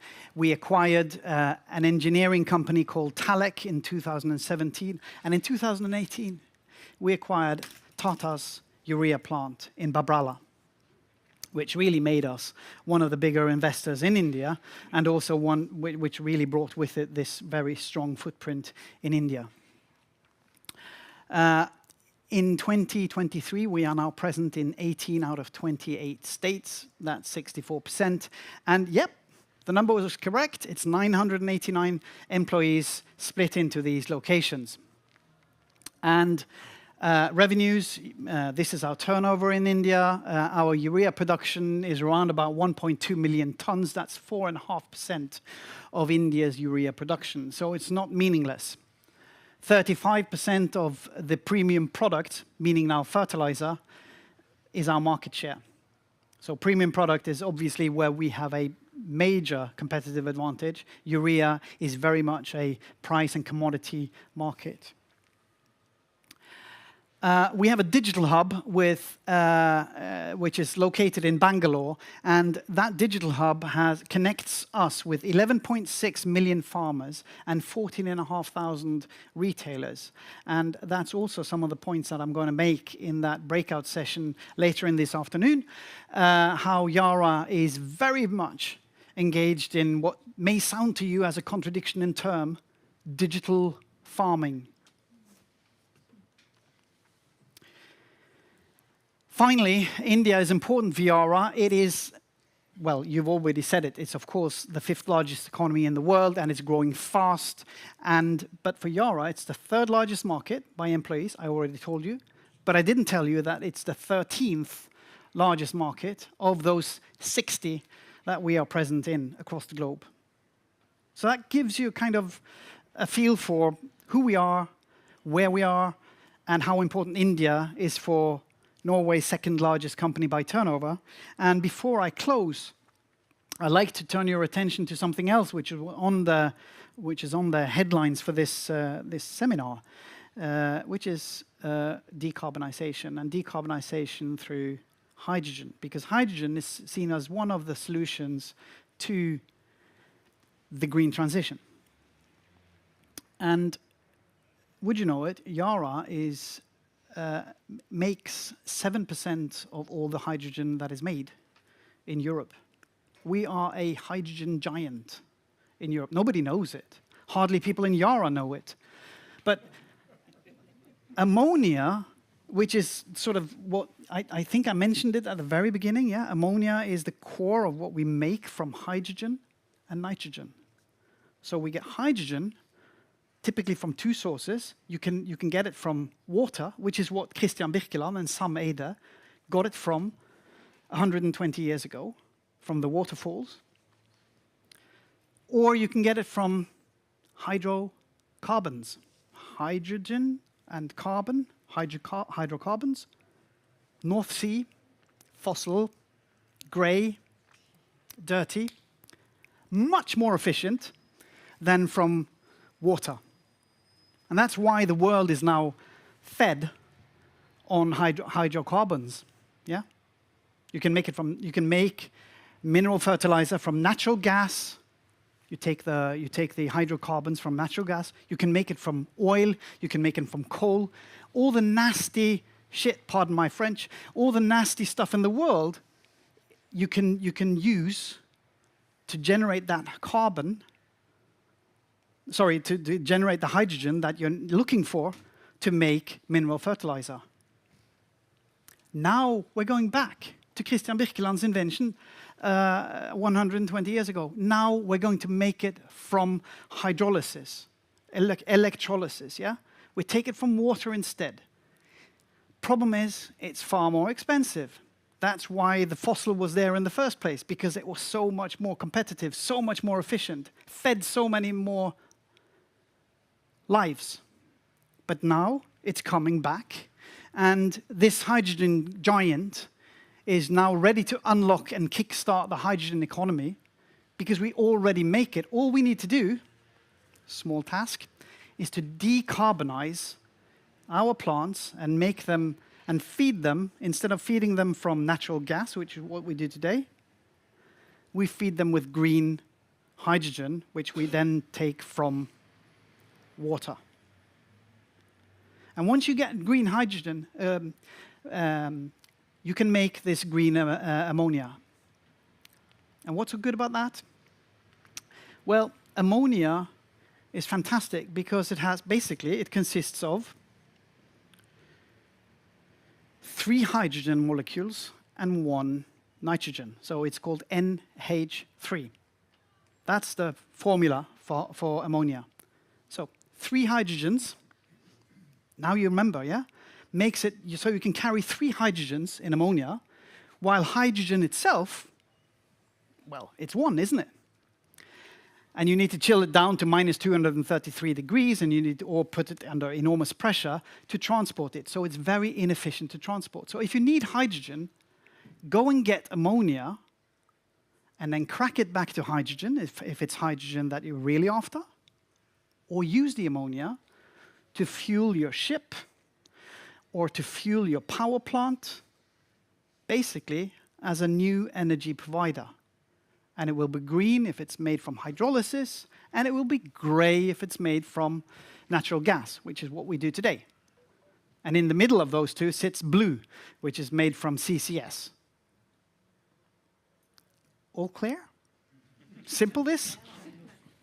I don't know. It's, there's a lot, and there's a lot to go through in 10 minutes. I don't even know if I spent 10. It's probably 15 by the time I'm finishing up. But thank you very much for your attention. I'm here this afternoon, and I will be in that breakout session later on. So if you're interested, do reach out. Thank you very much. My name is Sigurd Jørgensen from Yara.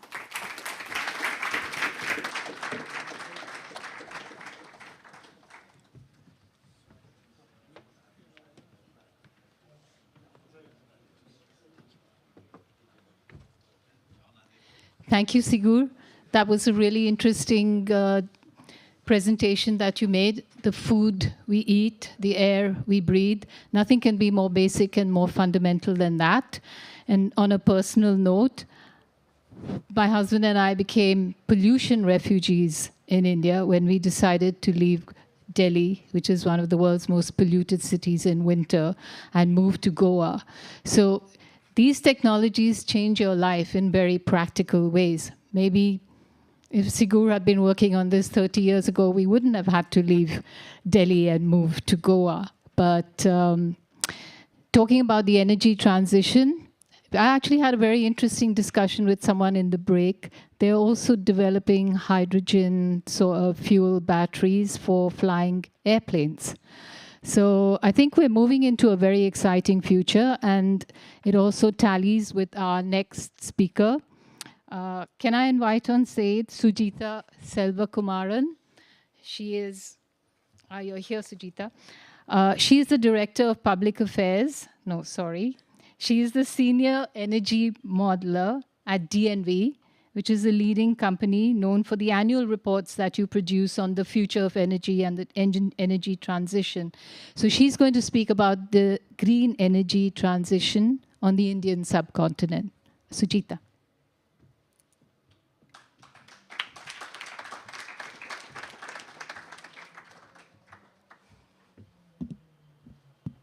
Can you hear me?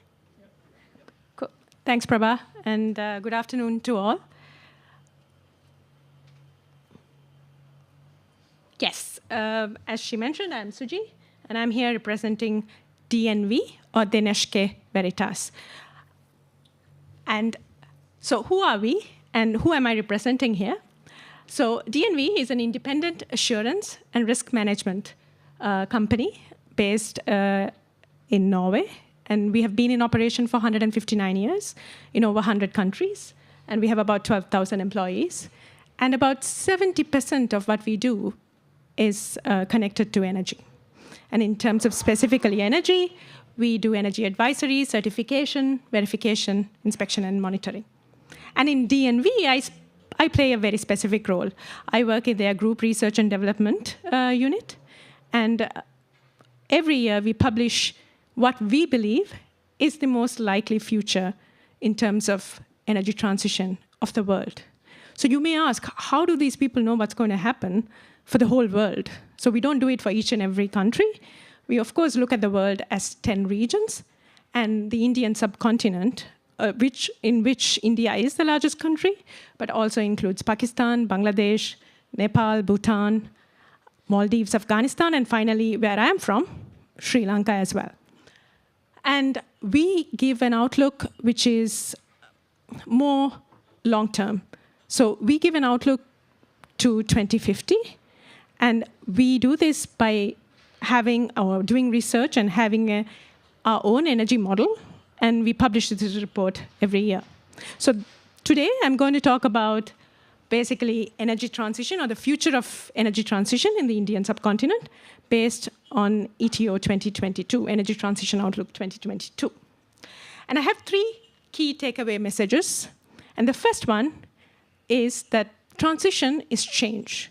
And the change means that it's not only a phase out, but it's also additions. And this is important to remember for a region like the Indian subcontinent. If you look at fossil energy consumption, and I think Sigurd gave a very good grounding of that. So we look at the three big players. We look at coal, we look at natural gas, and we look at oil. And in the region, which includes India and all the other countries that I mentioned, coal is king. And it will continue to be king. In the short term, in the medium term, we forecast an increase in coal consumption in India. And remarkably, the same in oil and the same in natural gas as well. So you may wonder, is this what we see? But the reason why we forecast this is that as a region, the Indian subcontinent uses so little energy now. You need to bring access to clean energy, and they need to do it at affordable cost, and they need to reach people, vast amount of people, at the lowest cost possible. And this will be enabled by coal, which is domestically available, and also for transport, oil, and for manufacturing and production of ammonia, for fertilizers, natural gas. So this transition, when you look in the long term, of course, there will be some substitution. And you can see this by coal reducing from 2040, coal consumption reducing, and natural gas increasing, for example, in the power sector and in the manufacturing sector. So transition or change happens at different time frames. So in the short term, there is addition, great addition. But in the long term, looking towards 2050, there is substitution and transition. So then you may ask, is this the only thing that's going to happen? No. We also foresee and forecast huge amounts of growth in renewables. Being geographically placed in the tropics makes it ideal for solar power.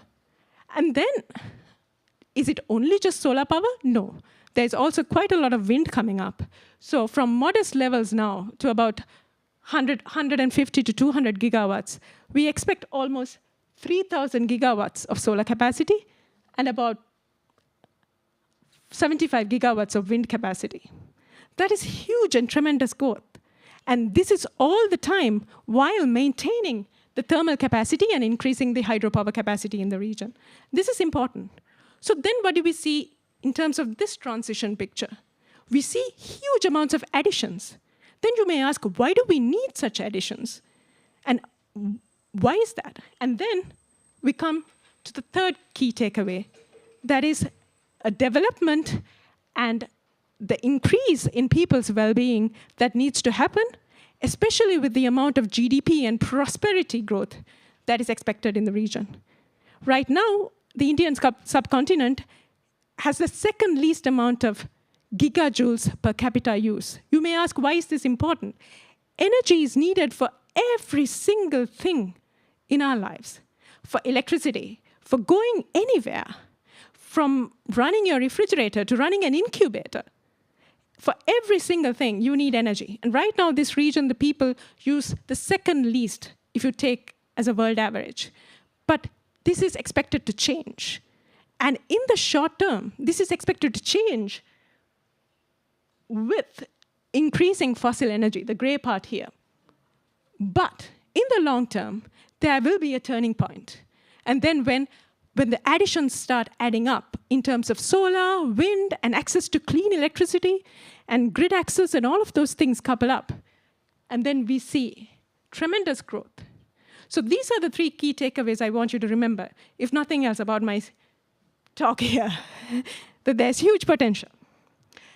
But what's changing in our current forecast? What have we taken into account? The world has changed a lot in the last year. Now, of course, energy is not only about sustainability. It's not only about green and clean. It's also about energy security. It's a way of maintaining your position in the world. It's a way of maintaining your competitiveness. At the same time, it also needs to be affordable. It needs to get to the people where they are willing to pay for what you're offering. So there are changes in the international geopolitical landscape, and these changes, of course, will affect the Indian subcontinent.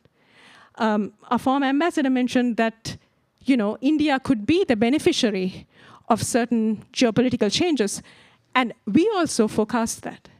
By by 2050, there will be more manufacturing industries that would have moved to the Indian subcontinent versus that would have remained, maybe that we would have thought would have remained maybe 2 to 3 years ago. And also, the last year's crazy energy prices have also made people realize maybe using the domestic energy sources that we have isn't such a bad thing. So this is basically my message here. I just wanted to set the scene about the energy transition that's to be expected in the Indian subcontinent. And we have certain publications, if you're interested. We always look towards 2050, 2040, the long term. And thank you very much.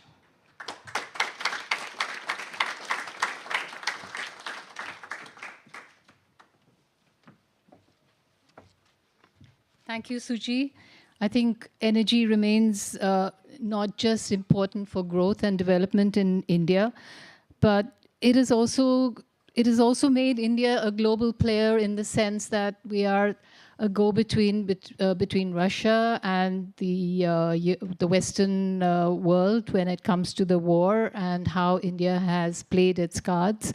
Some criticize it, but for India, it has been a very positive development. Let me leave it at that.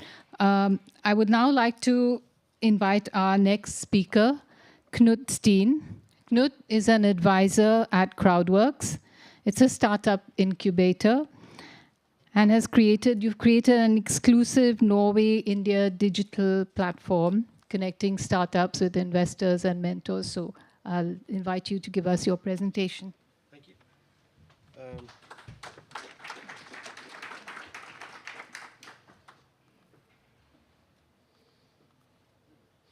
Yes, thank you very much. My name is Knut. I work in Crowdworks. It's a Norwegian startup, or maybe now we can call ourselves scale-up. We have developed a platform, and I will say something about that platform at first, and then I will show you how the Norway-India community now has entered that platform, has had their own, think of it as a closed room, where all the ecosystem here could present, could show each other what you're doing, could chat with each other, so forth. I'm coming back to that. Some words about Crowdworks. We are a Norwegian company. We are from Oslo. Started back in 2016. We have actually grown very much every year. Today we have like 3,500 startups and scale-ups on the platform, and we are practically around the world. We have a small office in New York and also one in Mumbai in India. I think in 1 year you will see a lot of other places in this. Today we have like a bit more than 30,000 investors in the platform. And we started out just to make this platform for startups, building their profile, building it just like the investors would like to have it, to showcase themselves. And then we brought in the investors to the platform, and in step 2 now we see the community solution here. Then we are able to put in like any organization to any community. So if you work in the embassy or you work in a big corporation or whatever, if you are a part of this ecosystem, you could be invited into this. You get a link from Nikki. You just register, and then you're in. And then everything that happens would Nikki and other admins would try to update everything all the way. And if you want to talk to anybody here, then you probably, if you know where he or she works, then you would find he or she in this community, and you would chat. An example. Okay, I know the Norway-India Connect. It's a lot of goals here, investment agreements, joint ventures, You guys want to have joint innovation projects, market entry pilots, sponsorships, and so forth. Okay, all this will also be well presented in this community, because every time there is news, the news would be posted here. And every time there is a startup from India or from Norway who has something to tell, a new contract, a new thing to do, then they would probably post it here as well in this community. So this is a closed community solution. Nobody could see that you're in here except for the other ones who are in the solution. What you do then is when you register yourself personally, hopefully with a picture as well, just as you have in LinkedIn. And when you've done so, these are just profiles on the platform. And when you have done so, we will make for you an organization card, we call it. That's a card from where you work, if it's in Yara or in the embassy or it's in Nikki or whatever. Then we would produce a card like this, and you will have your name tag on it so that people can be able to find you and communicate with you, okay? For those interested, we are also working on opening up other parts of the platform. And when you have registered, then you could click into different other places as well. So now in 2 weeks, I think, we are opening the green arena and the fintech arena. And then it's for people who are curious on that, just click on it, and then you're in another open room on the platform. If you're not interested in that, then just be in your closed community that you'll get a link from here. I'll be hanging around today. If there's any questions, please come and ask me. Thank you.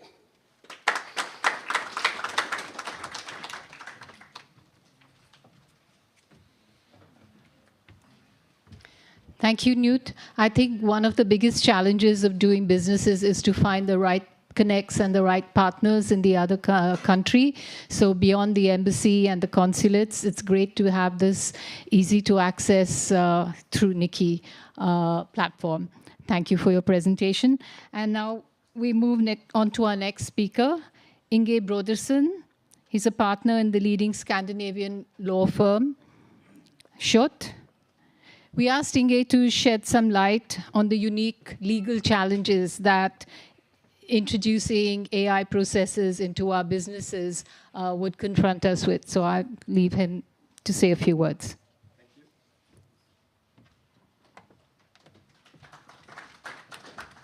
Hello. Thank you so much. I'm Inge Brodersen from law firm Schott in Norway. So I'm a technology lawyer.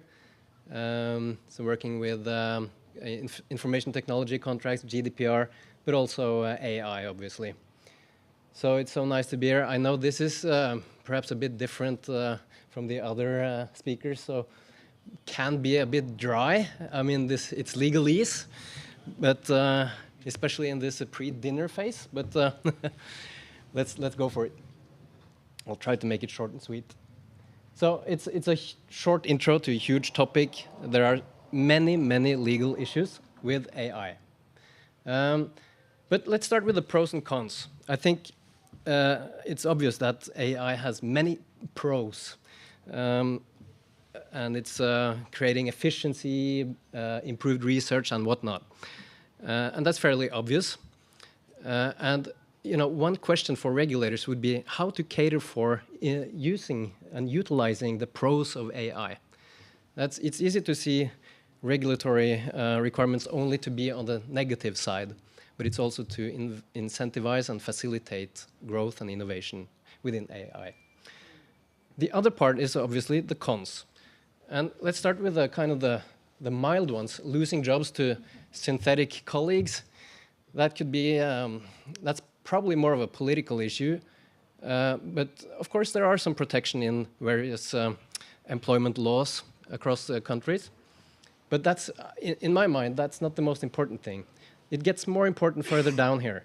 It's obviously a powerful tool in the wrong hands, and it can be for various reasons. It can be infringing IPR, like intellectual property theft, utilizing AI systems. It can be a breach of data privacy and mass surveillance of individuals, etc. Further down, and we're getting close to the red zone here, DEFCON 5,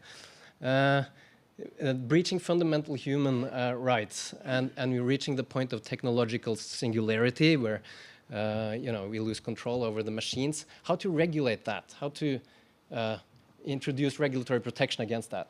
That's a question.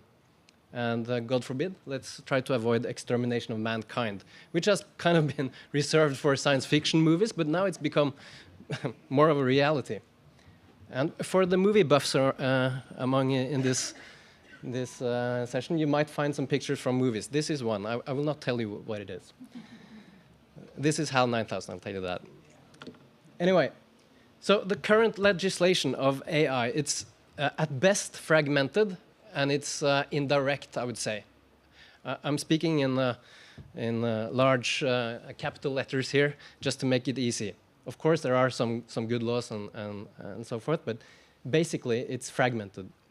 You can find various legislations of copyright, data protection across countries, but it's not one direct law or legislation about AI currently. And that has made a surge of internal AI policies around companies that are trying to protect confidential data. But you might say it's kind of like a regulatory vacuum right now. Again, a bit exaggerated, but you get the point. And there's been a call for pause. You can remember Elon Musk and those guys calling for a pause of utilizing the powerful AI systems more powerful than GPT-4 in waiting for some legislation. So that it's a signal. So, but there are things happening on the direct regulation part. In China, for example, there are sector-specific regulations. We call that in legalese vertical regulation. It's kind of very silo-based legislation. In EU, they are producing or drafting what you have probably all heard about, the new EU Artificial Intelligence Act, I call it AIA, which is an example of a horizontal regulation. It's cross sectors, technology neutral, very broad impact. It applies to basically all of us. They are very inspired by the GDPR, which EU is very proud of, I know, for various reasons, but I wouldn't say that GDPR is perfect by any means. I'm working with it all the time, and I know that there are some challenges, but I think it's safe to say that it has had a profound impact. And they are hoping for the same thing to happen with the AIA. So in a nutshell, AIA is quite large. It's quite wordy, as EU regulations tend to be. Lots of food for lawyers, such as myself. One very important characteristic right now is that it's not implemented. It's work in progress. And it's a moving target. It's still being changed. We're expecting it to be approved by the end of 2023. And then it will be a grace period for all companies. So it will be enforced by 2026. Again, that's expected. In Norway, as you know, we're not an EU country as such. We're in the EEA. So there's a separate process for implementation of AIA as well. But we think timing-wise, we will align with the AIA Act in EU. We did that with GDPR. So the purpose, again, this is recently changed, but the purpose now is written, briefly stated, that it's to promote human-centric and trustworthy AI. Second, ensure AI protects health, safety, fundamental rights, democracy, rule of law, environment. And three, support AI innovation and EU's internal market. Like I said, pros and cons, trying to regulate everything. I will talk about the characteristics here. Very briefly, I know we're on time here. As I said, still a moving target, so even the definition of AI has been changing up to this year. So the latest one, 2023, is below there. I'll not read it, but it's I'm just trying to give you a feeling of how immature this is. It's a very new legislation. We're venturing into a new legal area. It's very exciting and kind of scary also. The risk-based approach, that's a hugely important characteristic of the AIA. So basically, very briefly stated, they divide AI systems into 3, or you might say 4. The unacceptable risk examples there shows what AI systems that are not allowed there. It's a full ban. So for example, social scoring, AI systems that is doing that's not acceptable. That's a full ban of that. Also, manipulative, deceptively AI systems trying to influence vulnerable people, for example, children, so forth. That's full ban of that, unacceptable. High-risk examples, that is, there's a lot going into that category, and many AI systems will fall under that category. I will not go through all the examples, and it's also kind of discretionary. It's kind of up to, actually, in the first place, up to the company to define what kind of category they belong to. But beware. I know there's an incentive not to fall into the high-risk category, because then you will have less obligations to fulfill. But if you misclassify and the authorities find out that you did, you will be subject to large fines. I will get back to that. And the limited risk examples, such as just interaction with chatbots, still have obligations. You need to, if you're the provider of a chatbot, you need to inform the users of what kind of AI is going on. Okay, so very briefly, there is a quite extensive framework for how to assess high-risk AI systems and how to kind of declare it that it's compliant with AIA. Lots of paperwork, lots of risk assessments. You need to be able to document various aspects, such as that you have used, that you have tested on data sets according to certain quality criteria, etc., etc. You need to prove that you have a robust system with security, and that you are transparent towards the users. I have 1 minute left, so I'll be quick. I'll continue in the breakout session afterwards. It applies to many providers, this act. Not only providers established in the EU, but also providers established outside of the EU, but directing the AI systems to European users. There's a quite complicated applicability clause there, so I'm sure that will be food for lawyers, and that's also a dynamic area. Breach of AIA, I think that's my last slide. As you can see, there's potential for a very large fine, administrative fines of the authorities for up to 40 million euros, or 7% of total worldwide annual turnover. So this is inspired, I'm sure you know, from GDPR, but that it's actually half, or pretty much half in GDPR. The maximum fine there is 20 million euros and 4% of the worldwide annual turnover. So they're really going for it here, the regulators. Okay, so as I said, this is a moving target, still not completed, but we're getting there now. So this is pretty much what we expect will be in the final act. I had some more stuff here. I think I'll talk about that probably in the breakout session afterwards. Thank you for listening. I'm Inge Brodersen in Shut. See you later.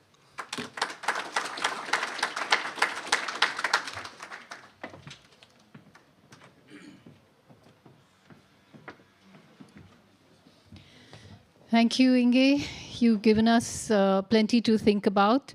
I think there's a raging debate about the pros and cons of AI.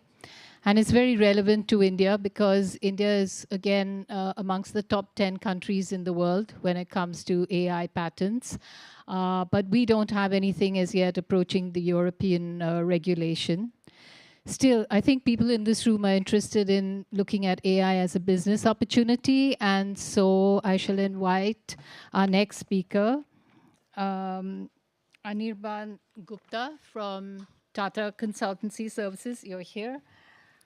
One of India's largest IT companies. Would you like to throw some light on what you are doing?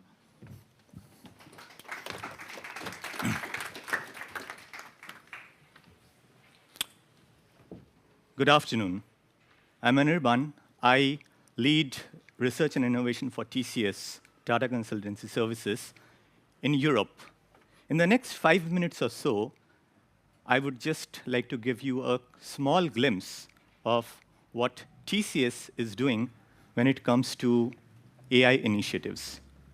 But before I do that, I would like to take a few minutes, or rather 1 minute, because I only have 5 minutes, to speak about TCS in Norway. Over the last 20 years, we have been working with the who's who, as you can see in this chart, of companies in Norway. And these engagements have resulted in some amazing outcomes. Can I see a show of hands in terms of how many people in the room have used VIPs? TCS built VIPs along with DNB Bank back in the day. Now, we wouldn't be in the business in this region if our customers are not happy with what we are doing. I'm pleased to say that once again this year, the 7th year in a row, we were ranked #1 in terms of customer satisfaction by White Lane Research. But it's not all about business. TCS in Norway is also investing in initiatives around sustainability, innovation, with universities like NTNU, which brings me to this topic of innovation and artificial intelligence. AI is driving a profound change in almost every aspect of life, right? But why is change so difficult to implement? I'll tell you why. Because history shows that we, as a species, are deeply resistant to change. And when we are put on the spot to face change, the first reaction is always to redouble our efforts into doing what was already working, rather than accepting and adapting to change. But there is a good news. History also shows that when change has been forced upon us because of some various catalysts, as a species, we have shown astonishing versatility to accept and adopt to that change. For example, the world wars, the recently concluded COVID pandemic, or the recently ongoing COVID pandemic, if I may put it in that way. Similarly, artificial intelligence today has created such a catalyst once again in the history of humankind. And perhaps between the opposite ends of the spectrum of tradition and transformation lies our path to progress. How many of you agree with this statement? How many of you will say, yes, AI will be more profound than fire, electricity, and the internet for the humankind? Okay, I see most of you saying no. When we ran this poll on LinkedIn, most of the people said yes. And with anything to do with AI, we will always have the doubters and the believers. And it is honestly extremely difficult standing here today to answer this question, is AI a threat or an opportunity? Now, what TCS is doing in this space is, in order to solve this conundrum, we are looking at a multi-speed AI model. What does it mean? To begin with, we have the innovation teams across TCS, the subject matter experts, who are addressing the here and now opportunities. I'll give some examples in the next slide. Then, there are opportunities which require a larger ecosystem play. And finally, there are initiatives where you really want to push the boundaries, want to go right at the frontier of AI. That is where foundational research comes in. Now, let me give certain examples in terms of the kind of work that we are doing. To begin with, how do you improve business as usual? Some of the initiatives in this space include implementing enterprise-level automation with a machine-first philosophy. Any activity that you want to do in the enterprise, the first right of refusal goes to the machine. If the machine cannot do it, then the human being picks it up. Managing energy efficiently within our TCS facilities. Year on year, our headcount goes up. Today, we are a 600,000 strong organization. Next year, it will go up even further. But our energy consumption levels are static, or it is going down because of innovations like this. And also, societal innovations, marrying AI with sensors to provide personalized elderly care in Singapore. We are also, in parallel, taking up experiments wherein we are working with the larger value chain. Digital farming, for example, connecting the entire fork-to-farm value chain. Ticketless traveling, where we helped a bank move into the area of transportation by building an app which allows ticketless travel.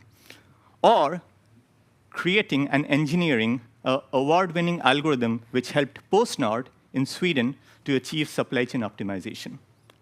Yet, these initiatives are not enough. These initiatives need to be complemented by pushing the boundaries, going beyond the obvious. That is where the exploration initiatives come in. For example, creating digital twin of a consumable like a potato to reduce food wastage. Venkata spoke about building incubators to help babies which are born preterm. Why not predict if a baby will be born preterm by using algorithms, which can in turn save lives? Or looking at generative AI to help a person create a painting, like, say, for example, Leonardo da Vinci, while giving that person complete control over each and every element in terms of placement, how it comes out in the entire canvas. During the breakout, I would like to speak further about these initiatives, especially the one which we are doing with PostNord. Which brings me back to my earlier question, is AI a threat or an opportunity? Now, I am a person who believes in stories, and I will share a small story to share my perspective on this matter. Once upon a time, a couple of friends went to a jungle for camping, and suddenly they saw a tiger. So one friend got scared and started shouting that, "Oh my God, we are going to die!" The other friend slowly started putting on his running shoes. So this person asks this other person, "Do you really think you can outrun the tiger?" To which this guy says, "I don't need to outrun the tiger, I just need to outrun you." That, in my opinion, is the advantage that we can all get from applying AI. And I like this quote to end with. AI will not replace you, but a person using AI probably will. I'll see all of you at the breakout. Thank you.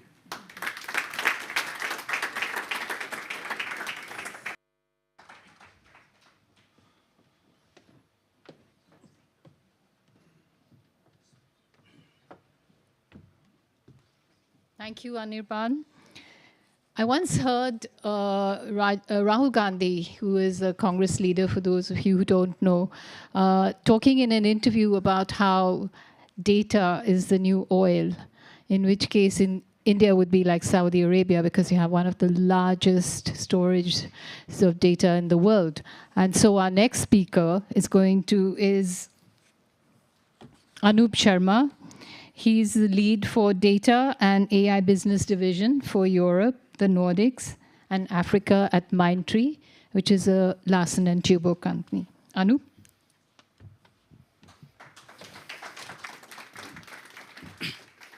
Thank you very much. Hope you all can hear me. My name is Anup Sharma. I'm from India. I came to Norway 20 years ago. And the first time I was an AI or data engineer 20 years ago, so first time they said you have to go to Norway, I really asked myself, what's there in Norway? Because everybody else was going to USA. And then I realized that I'm coming to work with the largest ocean-based logistic company in Norway. And then I realized that 80%, 90% of the global logistics happens through ocean. And so much we can learn from Norway about it. And then I learned tricks about how do you apply AI and make it efficient. Then I work with the fishing industry, the marine industry, and understand how can you talk to ocean. What is blue economy? How you can influence the ocean by sitting in a nice technology center using AI. And finally, I work with energy industry. So how can you use drone images and drone videos to save lives? So thanks, Norway, for all of that. I work with one of the most prestigious groups in the world and in India. I work with Larsen Toubro. Now you must be thinking, what is about the name? So we have a Danish origin. We have a Nordics origin. We have a proud history. We have a rich heritage. Two engineers, Henrik Holk Larsen and Soren Christian Toubro, they went to India in 1938 and founded our company on 7th of February. Now it is among the most prestigious group worldwide as well as in India. So we have engineering DNA, we have Nordic legacy. Our headquarters in Nordics is in Copenhagen. One of our most senior member, Sarabjit, who's the EVP, he sits in Denmark. And he was one of the person who bring his suitcase 25 years ago and he started a company here. So we are glad to be here. Today, in India, we are the biggest name. If you find the most complex project, whether it's the tallest statue in the world, the longest tunnel in the world, the nuclear fission reactor, first Indian nuclear submarine, one of the largest and longest roads to the outskirts of India, you come to Larsen & Toubro. So that's our legacy. So what's in the DNA? DNA is engineering. We have a lot of nice Nordic, Danish habits, which I'll share during the breakout. But basically, the engineering is in the DNA. You don't solve a problem. You engineer it. You engineer it so that you have a long-term solution, sustainable, and it is also cost-effective. That's in the DNA. And then, of course, we're very proud of the history. What are we doing today? We are now on the verge of history. On Wednesday, sometime in the afternoon, we really hope and pray that India will have its own first moon mission land in the moon, on the south pole of the moon. No country has done it before. We expect that to happen. The whole idea is to find fuel, find water, and minerals so that we can have a sustainable life in the moon. We are part of it. We have the head segment, we have the middle segment, we have the nozzle, bucket, flangle, which is basically made at L&T Labs in India. We are the one who are supporting with the launch, and we are the one who are supporting with the mission tracking of this mission. So we are very proud to be part of it. And we are part of India's all moon and Mars mission for last 50 years. Good or bad, but we are part of it. We tend to believe we are one of the nation-building company. Now, not just the moon, but when it comes to basically handling the sewage water for 10% of New Delhi, the population is 32 million. So we do that, right? Or to support the country with one of the most complex floating solar plant. We have engineered it. So we of course have a lot of engineering construction in the DNA, but then how do we do that? As usual, in the core it is engineering, in the core it is AI, in the core it is digital. That's what we have learned, and that's where we come to make sure that we just don't do all this industrial project, but we touch the life of millions and billions of Indians. So what do? We go to the smallest of the villages and we do microfinancing. We teach people to be self-sufficient. We give them all the skills and mobile training for safety, etc. And then we have a commitment for the water neutrality and carbon neutrality in 35 and 40. So we work towards it. Imagine you heard a lot about this, and I'm under time pressure. So I'll keep the story simple. Today, a street vendor in India who earns 50 krono a day and a multi-millionaire who earns 50,000 krono a day, both are using the same application. Both are using the same QR. Both are using AI, and AI is keeping a track so that there is no middleman. There is safety of interest. There is a proper price, and keep a good view of the entire supply chain businesses. And we help India with empowering India to collect more tax, to make things more transparent. If you look at the statistics, there's a 6% YOY, year-on-year increase in that tax base. We are the person who get paid when there are more tax paid in India, and hence more transparency, more neutrality for the businesses. More businesses want to work with India because now they say things are more transparent. And finally, the use of AI. We believe in 4C formula, so country, community, consumer. And finally, the end customer, the company. So if you look at all of the value chain, the humanity angle, the biggest crisis after the pandemic is the refugee crisis. And AI is playing a huge role in predicting the refugee, the movement of refugee, predicting the supply chain, and predicting the health issues. We'll talk about that in the breakout session. Finally, I wanted to conclude the session by saying that, as you know, the Norway have the biggest wealth fund, and they are investing in most of the companies in the world.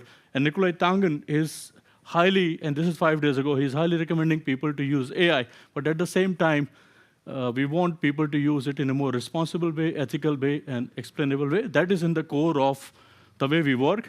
We'll explain a lot about generative AI. You will be surprised. It started in December with 1 million users. January, 50 million users. February, 100 million users. Do you know how many users are there on generative AI platform today? Any guesses? A billion?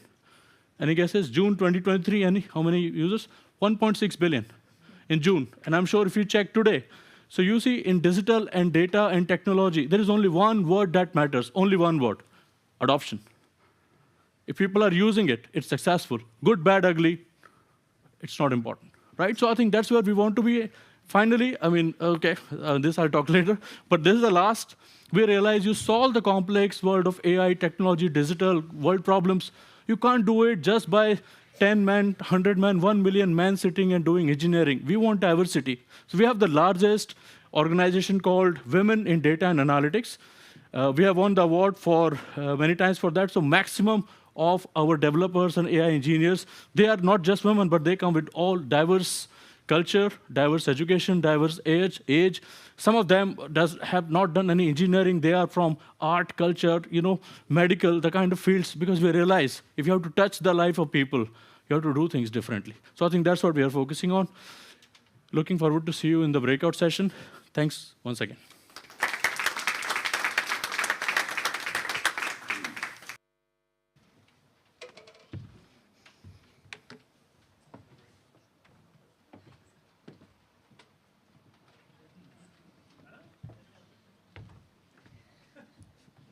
Thanks, Anup. From Mars to microfinance and everything in between, you've given us a dizzying presentation of what you can do and what you are doing with AI at L&T. And so we come to our final speaker of the evening. I would like to invite Niklas Mortensen. He's the Nordic Managing Director for DesignIt. It's also a Wipro company. I think you have some multidisciplinary studios in the Norwegian design industry, and maybe you would like also using AI, I'm sure. Please come ahead.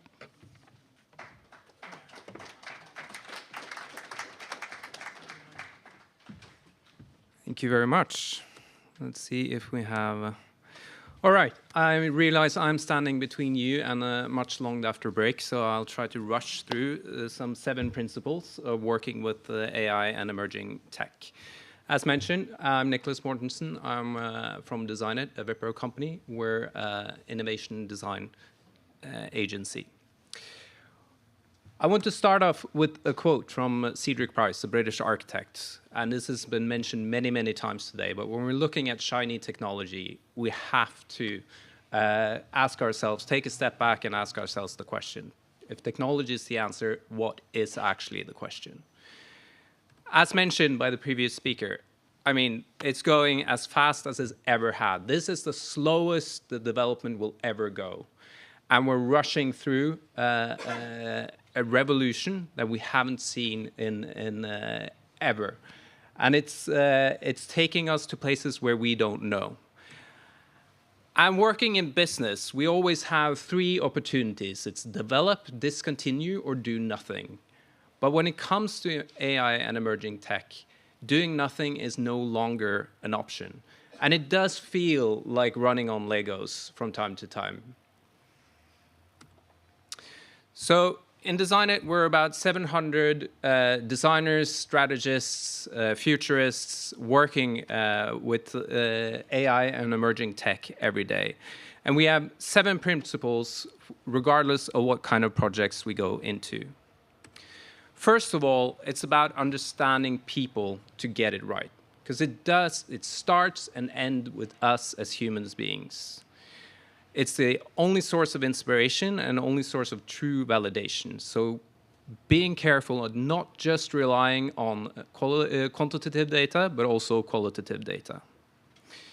This is my colleague Siri testing out the tram, because we've also been part of building the new tram that's running in Oslo now. And then, as mentioned, it's not computers replacing people, it's people who know how to use these tools replacing people who don't know. But we cannot just replace everyone we have working for us. We need to train them, and we need to take this journey with them.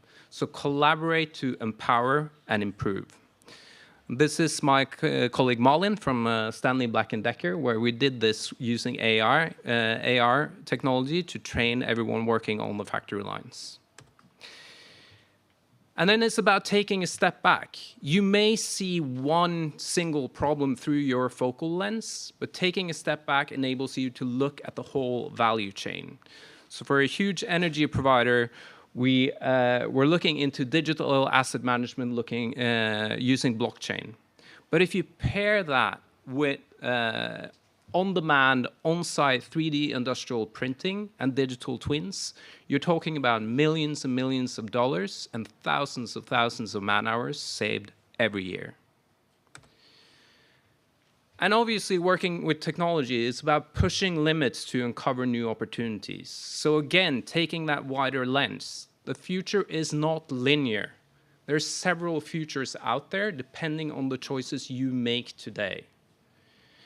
So being able to push limits to uncover new opportunities. This is Farmy, one of the startups we're working with. Sigurd mentioned earlier about crop nutrition. So enabling farmers, this is piloting in Argentina now, enabling farmers there to get access to top-of-the-range satellite technology to give them the state of their field and the predictions of what they should do depending on the weather, the crop nutrition, etc. It's amazing what we can do with technology today. And obviously, prototype everything to test and learn. Sandbox it. I mean, the problem with generative AI, one of the biggest threats is that there is a lot of black boxing going on. We do not understand completely how these models work. So make sure you do it in an environment where it's safe. Execute with precision. I mean, we are expecting more and more. I think it's funny every time I'm working with a company who wants to provide their employees with consumer-grade applications. And I'm like, we're all consumers. Your employees are also consumers. And this is where we need to be. We need to deliver high-quality execution and implementation to stand out and ensure growth. And last but not least, measure and improve. There's a lot of movement going on. There's a lot of investments going on, and we need to set clear KPIs for what we want to achieve. Not only the numbers for the business, but the impact we have. AI is not just a technology for you and your business. It will have huge societal impact, and we need to take that into consideration as well. So we need to go away from the Silicon Valley bro code of move fast and break things to move fast and build better. And that is my last word to you, and I will give you the word back to the moderator. Thank you so much.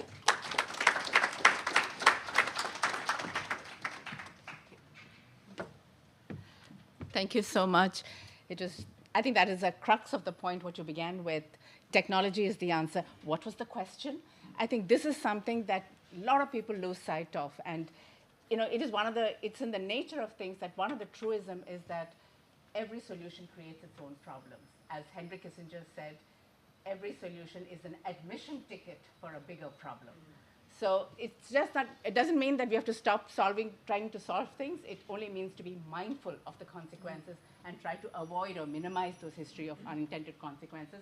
As your great example of the horse manure turned car, finally what are we left with today? It's exactly a perfect example. And there are numerous examples like that. So with that, we are coming to the close of the, I don't have a mic. Can you hear me? Yes.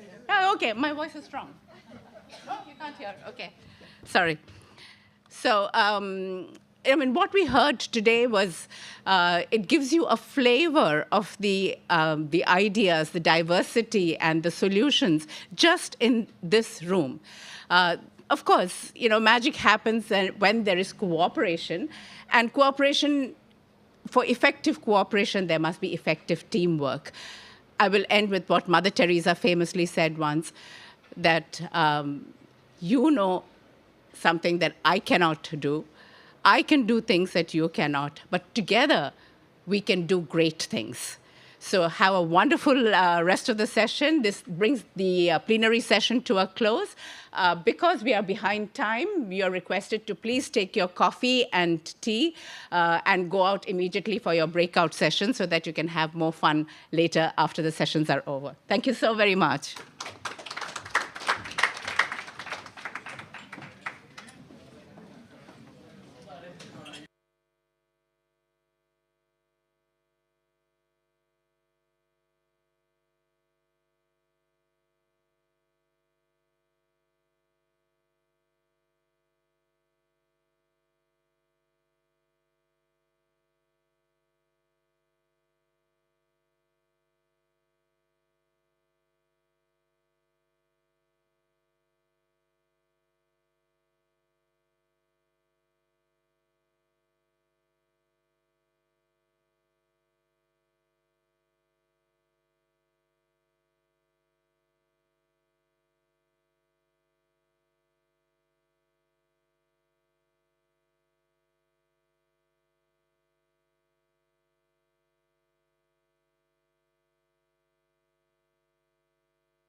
Hi, everyone. Just for information, the energy transition breakout session is here. Aquaculture is upstairs, and AI is in this room across the hall, yeah?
Ja, de litt all over. Men det han Trond... Hello? Det lyd. Ja, hallo? Nei, ikke på. Nei. Kan alle sammen sette seg, så vi kan begynne energi breakout session?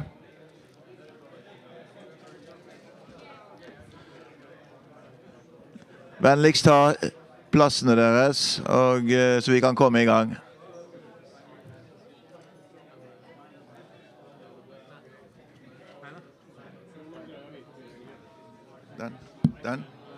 Den.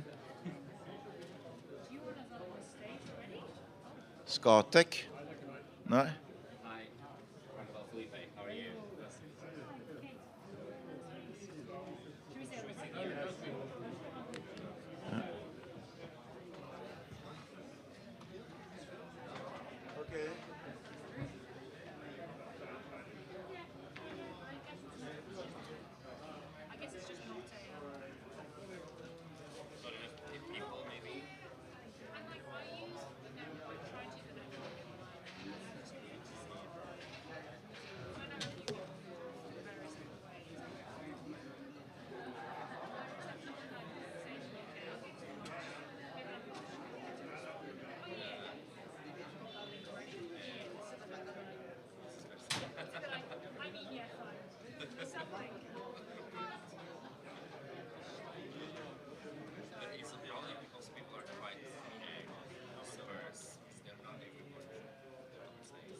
So, okay, you can hear me? You hear me okay? I think you need to move up here. Vijay, you can't sit back there. You have to come up here, please. So this is the energy session. So come up so you can stay close because you have to participate. I mean, I'm not going to speak all the time.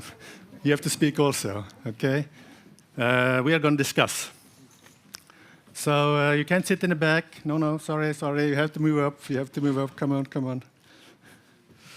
We'd like to have you up front, okay? You have to be in the front row. Okay, wonderful. So we are starting. We are a little bit behind. I understand that we have time till 5 o'clock. And then there will be some get-together mingling afterwards and food and drinks. Thank you for signing up for this session. My name is Ragnvald Nero. I have my background from Statkraft. So I've been in the energy sector for a while, and we're going to talk about the energy transition. So we have lined up some speakers, but also in a breakout session, I mean, if we can discuss, if we can ask questions, it is always more fun to be part of it. Also, if there is anything you don't understand or anything you want to know more about, please raise your hand.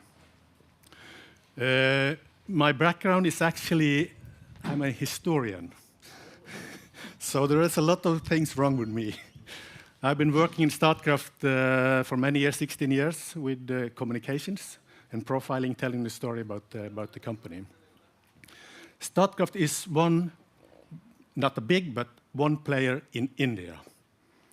Do you know why Statkraft is in India? Do you know how it started? I'll tell you the story. It started by accident. I mean, every company make their own strategy.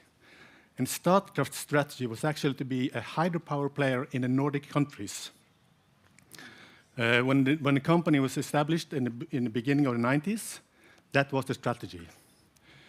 Then you had the liberalization of the energy market in Norway, the first power exchange in the world.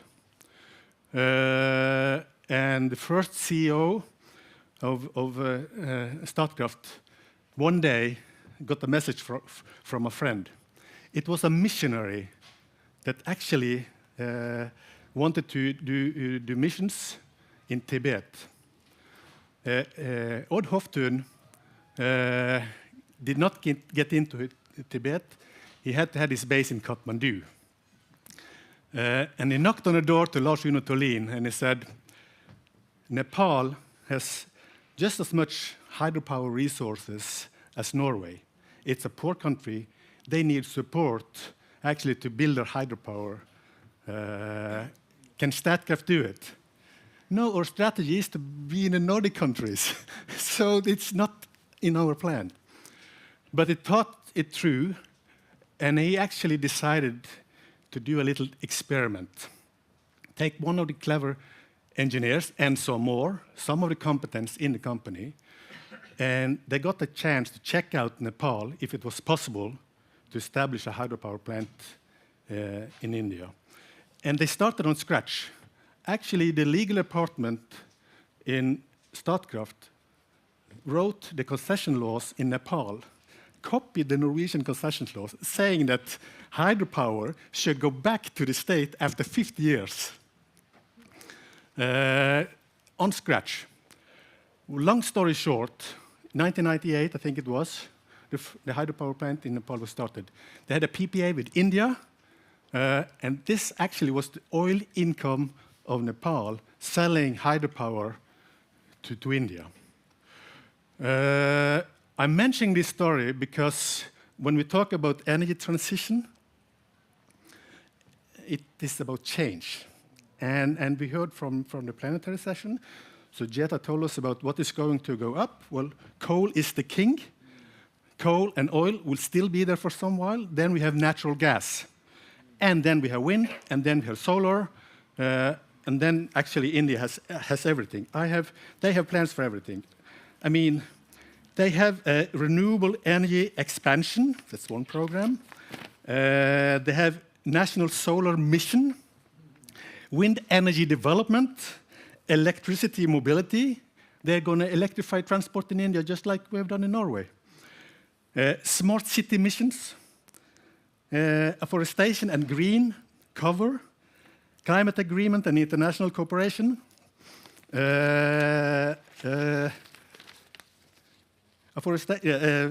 energy efficiency programs, of course, and waste management and recycling. So Gambia is here, and you have the solutions for India. My point is, this is a huge continent of itself. A lot of people, young population, and they're moving very, very fast. And we are going to discuss how can we be a part of it, how can we contribute. And we have asked a few companies to give a short presentation. Crown LNG will be first. Gunnar Knudsen, he has a little bit longer presentation because it's part of the natural gas, and it needs infrastructure in order to make this move. So just more detail about LNG, and then a few short presentations about other companies. So Gunnar, then the floor is yours. Can you hear me? Okay.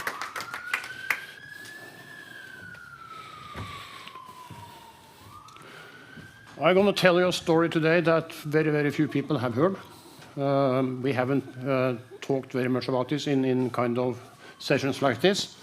The reason is that when we set out to build Crown LNG, we decided to stay under the radar while we were developing. But in July this year, we announced a deal that will take Crown LNG on the New York Stock Exchange. So now we talk a lot about it. We hope that will happen by the end of this year. It's a lot of lawyers working at the moment, and of course the rest of us as well. So I'm going to talk about what we shall do in India. We're going to do this project in India, that's for sure. But first I'll start with LNG. I'm not sure that everyone understands what LNG is. LNG is natural gas, methane gas, cooled down to 162 degrees C minus. So Then it turns from gas to liquid.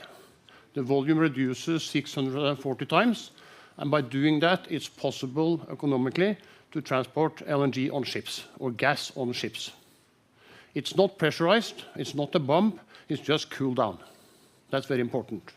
When you start thinking about having 170,000 cubic meters of pressurized gas in a tank, people think that's a bit scary. The only reason to make LNG is to transport gas from A to B. The alternative is to do it in a pipeline. Then you don't cool it down. You just compress it and push it through the pipeline. But when the pipeline doesn't work, either too long, too complex technically, or too expensive, LNG is the only alternative, okay, for natural gas. Crown LNG has decided to work on two elements in the LNG value chain. One is liquefaction, i.e. where we cool the gas down to liquid, and at the other end, where we receive it and regasify it and put it into the pipeline again. Shipping, maybe in the future. We actually had a meeting with a small shipping company last week talking about that. But at the moment, liquefaction, regasification. We have 4 identified projects, what we call anchor project, and this is the term we use as we are going public. The first one is Kakinada in India, where we're going to build a big offshore located receiving and regasification plant. The second one is in the United Kingdom, in Scotland, where we're actually going to place what is a standard solution called an FSRU in the Forth River to serve the Scottish gas net or gas customers, plus in the future a gas-to-power plant.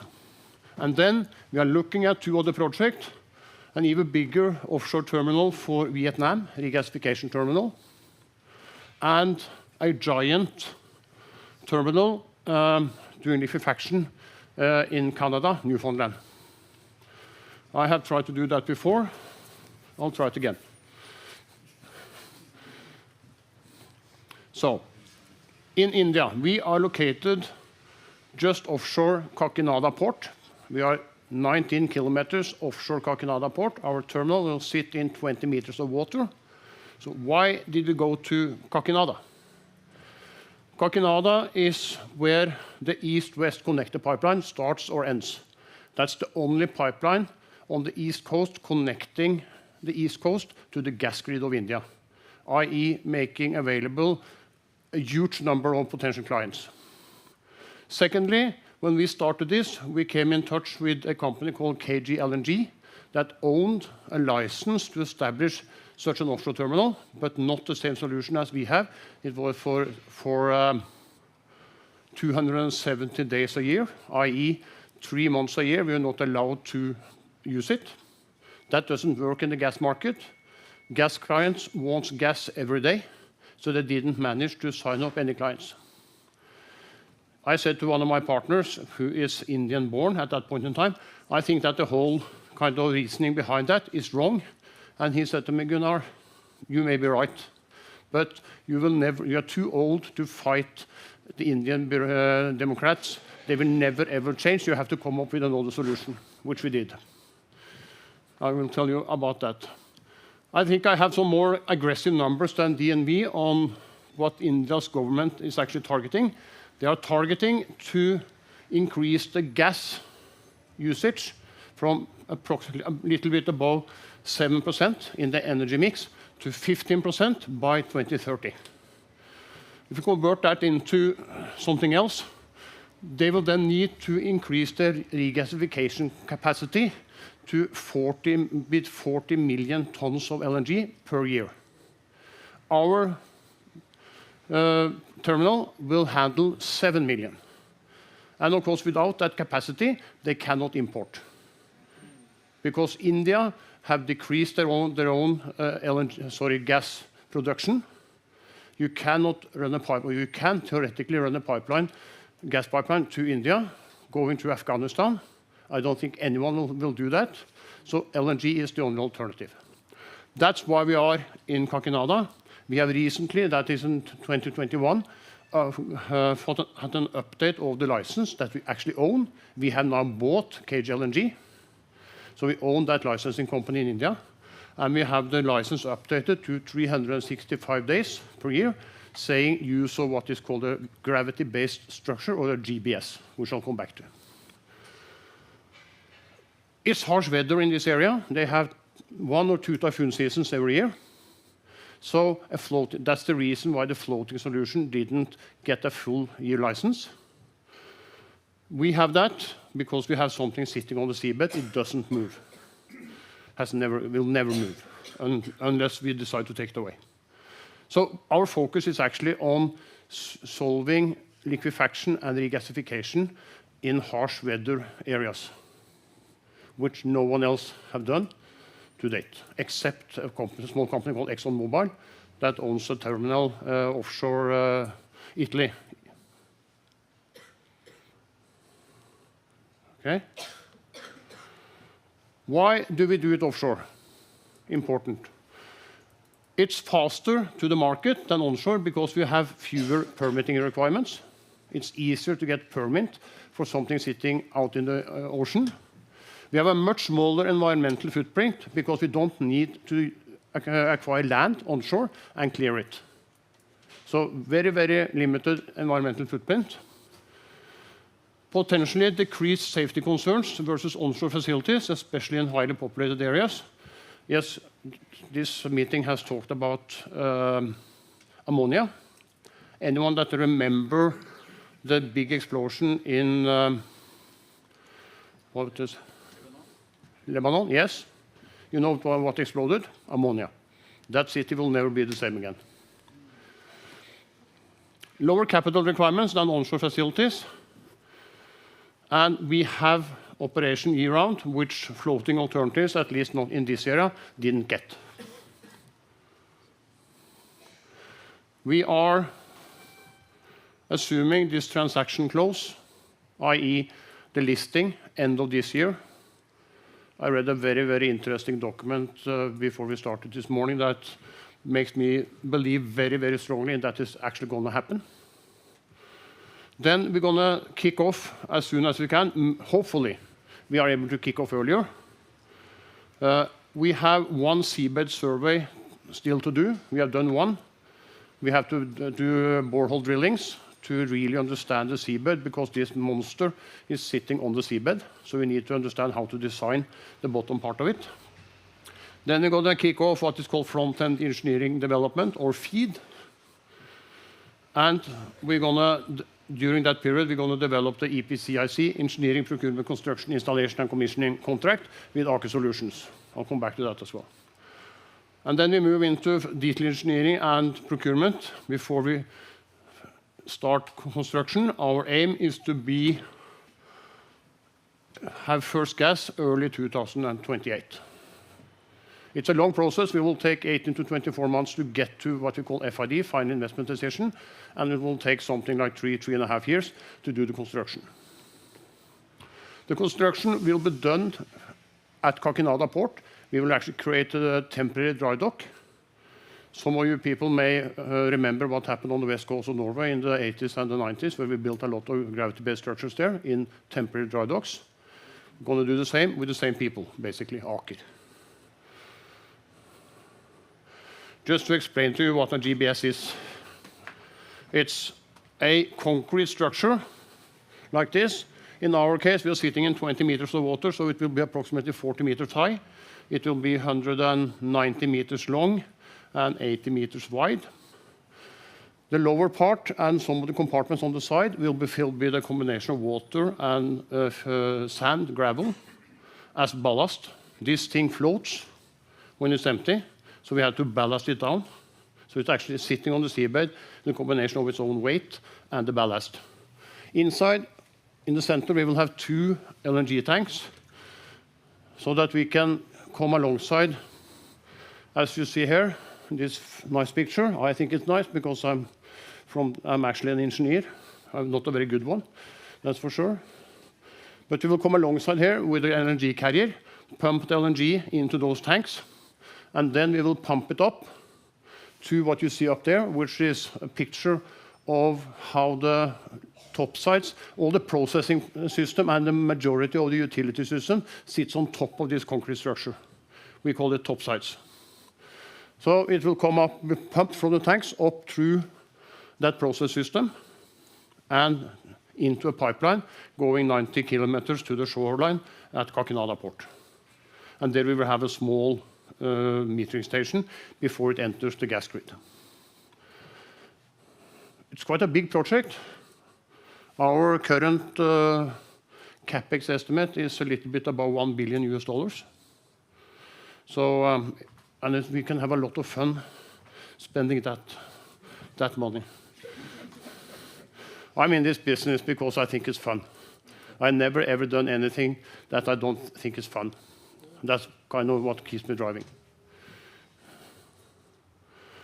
This is not new technology. We in Norway know that. These are pictures of all the concrete GBSs or concrete structures built in the world to date.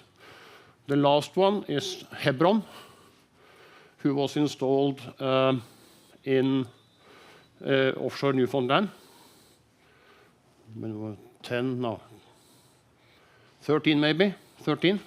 The first one is the Ekofisk tank, which was installed in the North Sea in 1974-7. Okay, thank you. And the funny thing, I had to check that because of this listing process. There's only one here that wasn't done by Aker or formerly Norwegian contractors who Aker acquired at one point in time, and that was actually the Ekofisk tank. All the rest are designed and built by Aker. So this is true Norwegian technology. Of course, when we said concrete GBS in India, even my good partner, Swapan, I came to the office one day and said, we're going to do this in concrete. And he looked at me and said, Gunnar, have you been drinking this morning? I mean, what are you talking about? Never heard of it. Now we actually have a ticker on the New York Stock Exchange, CGBS. So all of this is the only LNG terminal done to date. The Adriatic LNG sitting some miles south of Venice. They also have bad weather. They have strong winds coming both from north and from south, depending on season. The critical operation is when you come alongside with the carrier. That is the limiting restriction, and there is only one person that decides whether it's coming in or not, and that's the captain on that LNG carrier. If he says no, there is no LNG coming until the weather has calmed down. We have been lucky, and we are also smart, of course. We have engaged with Aker Solutions, who has built more than 25 such units, including the Adriatic LNG. They will be our main EPCIC contractor. I know them quite. I've been in this business, and we are small. It's a small community. Oil and gas is a small community, at least in Norway. We have engaged with Wärtsilä Gas Solutions, a company sitting out in Asker. They have delivered more than 20 regasification plants for floating installations to date, so they are the biggest contractor delivering that. And finally, everyone has heard about Siemens and Siemens Energy. Well, Siemens, they have split the company into two. One Energy, the headquarters up at Østerakervei. They have installed more than 6,700 gas turbine-driven power stations to date. By far the biggest. All these three, Siemens, Wärtsilä, will work as subcontractors to Aker, which is very important from a bankability point of view. Actually, that the banks believe, first of all, they have to see one contractor, and secondly, a lump sum. I know one thing about lump sum. If you don't have a good technical definition behind that lump sum, that's the worst thing you can do. Then you have the signing dinner in the evening, and the day after you start arguing about variation orders. So that's why we are spending so much time and so much effort on the feed to have a good technical definition. That's it.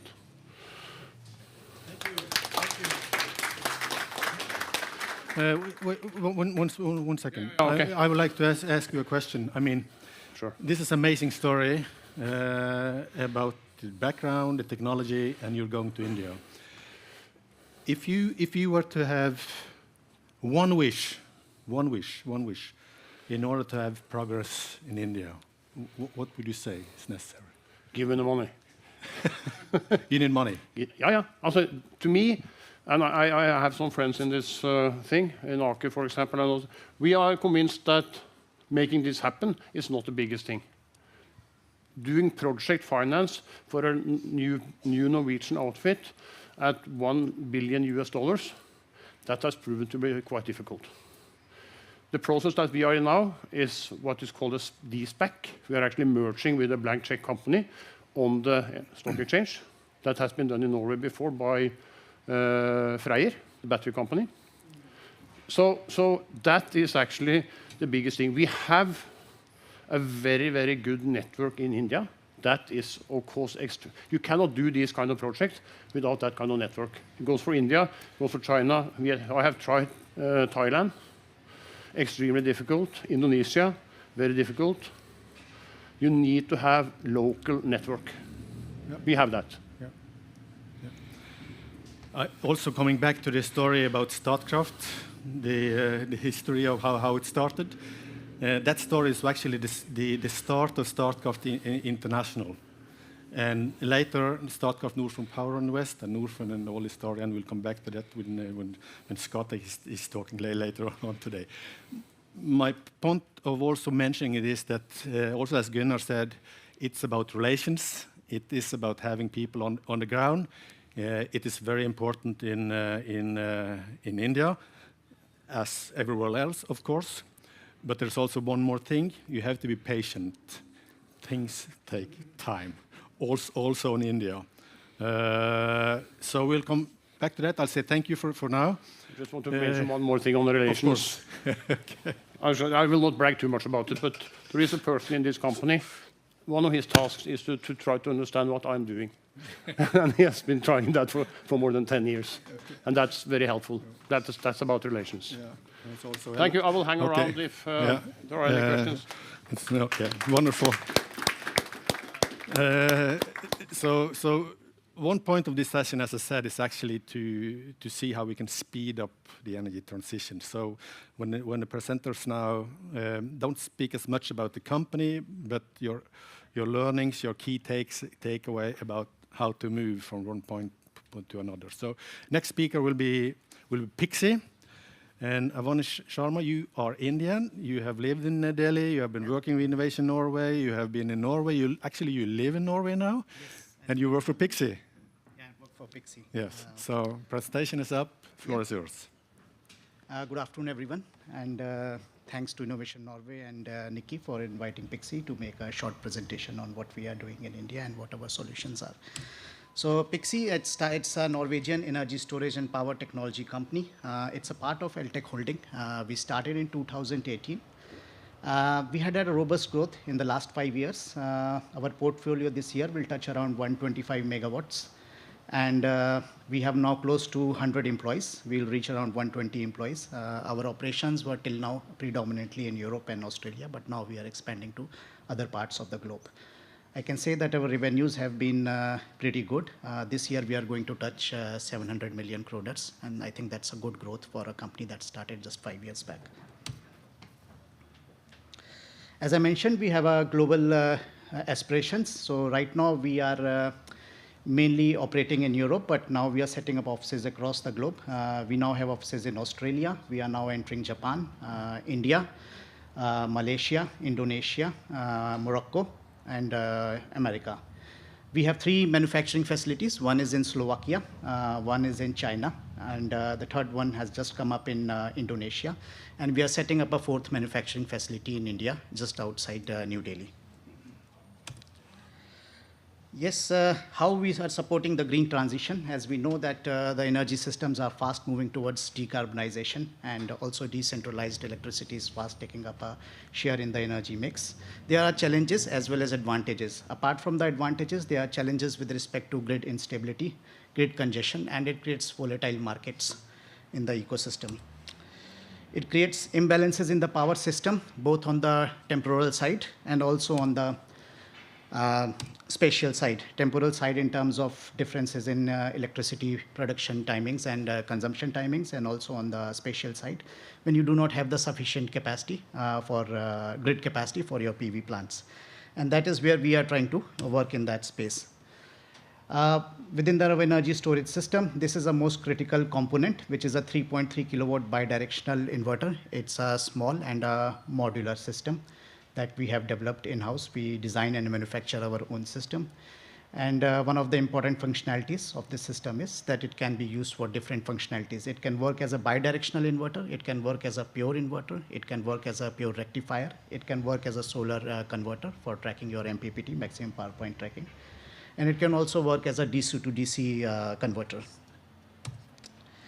We develop and deliver entire modular energy storage system. So this is what our system looks like. And as you can see at the top, there we have a bidirectional inverters.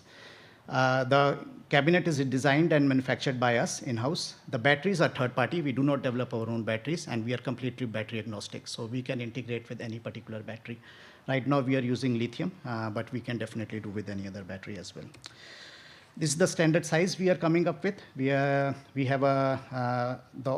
develop in any size, but the standard size that we are developing is 50 kilowatts and 40 kilowatt systems. If you need higher capacities, then it comes as a pre-configured and a prefabricated on a 20-foot container. That goes to the capacity of 480 to 600 kilowatts. We see a lot of applications for our systems. We have different versions. We have versions that are applicable for the power distribution companies, for the CNI, that is the commercial and industrial segment. We are coming up with a residential version for 10 kilowatts for integrating your solar and batteries along with the AC grid. And we also have a pole-top version, which is very useful in countries like India, where there is a very limited space to augment the grid capacity at the substations. We also have a microgrid version now coming up. We have done some projects in Australia regarding this. These are some of our installations across the globe. The first one is the battery as a service. We are using Pixie systems for grid augmentation or deferral of grid augmentation within Norway at a ski resort. Second one is the installation at Tata Power in Delhi, where we have a pole-top version supporting the grid services. Third one is in Sweden, which is a frequency reserve. We are offering frequency support for that. Fourth is with the Dutch Telecom, and it is being used for peak shaving and tariff optimization. Our systems are also being used in Germany for EV charging support, boosting support. And the last one is from Australia. This is mainly for community energy storage. This was a pilot, but now we have many orders coming in from Australia as well. So why we are looking at Indian market? It's a huge market for us, there definitely. The renewable targets in India are very high. They are 500 gigawatts by 2030, and to support that, a lot of battery energy storage systems are needed. The Planning Commission of India, they have anticipated different energy storage requirements across different segments. So as you can see, the total requirement they are estimating is around 2,500 gigawatt hours by 2032. Similarly, Bloomberg New Energy Finance, they are saying that India will be the third largest energy storage market. So we see that across all these sub-segments, our product has a very right fitment and a very right market for that. And that is where we are looking at the Indian market now. We are exploring different use cases in India. We have tied up with Tata Power for one installation. We are working with them for more installations. We are also working with other distribution companies across different use cases, including Adani Power and CESC in Calcutta.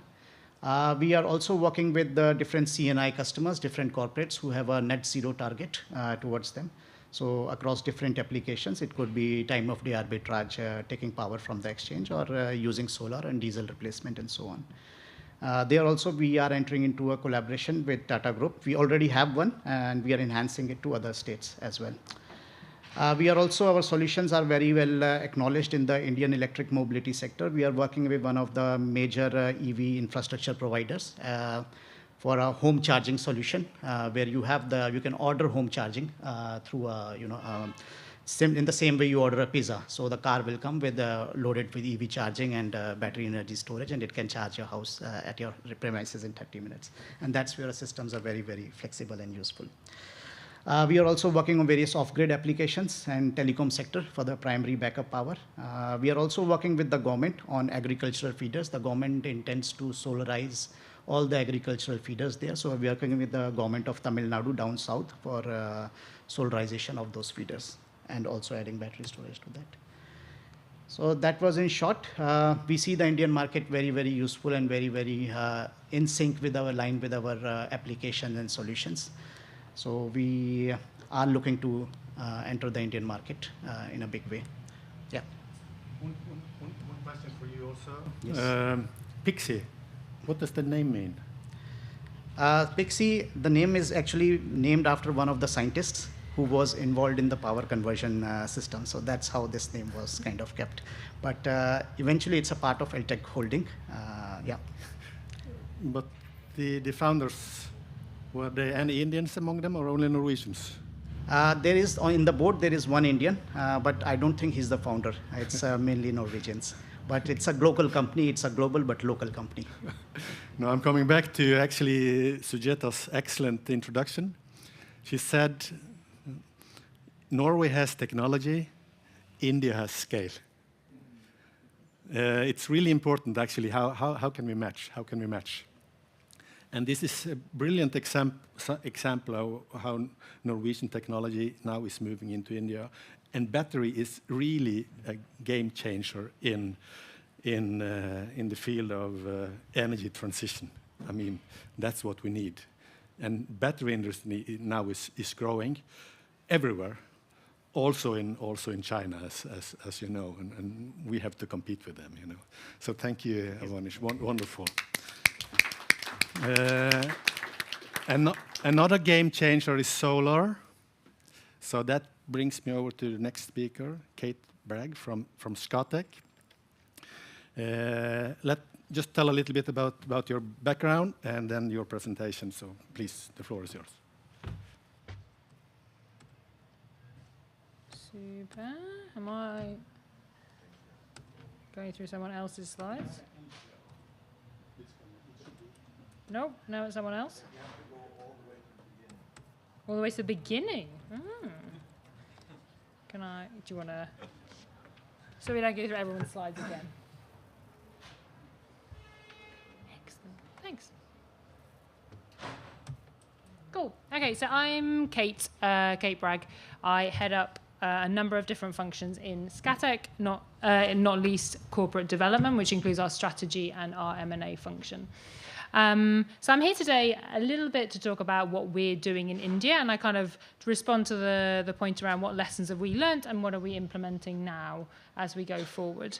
And I think the keynote speaker from DNV was extremely, the 3 points that she mentioned were very much resonated for me as someone who has seen a lot of, has worked in India quite a lot in the renewable energy space, and there is a huge amount of potential. There's a large amount of frustration, and there is, when a project comes to fruition, it's exceptionally exciting, but it does take a hell of a lot of effort to get there for a variety of different reasons, so we can talk about that.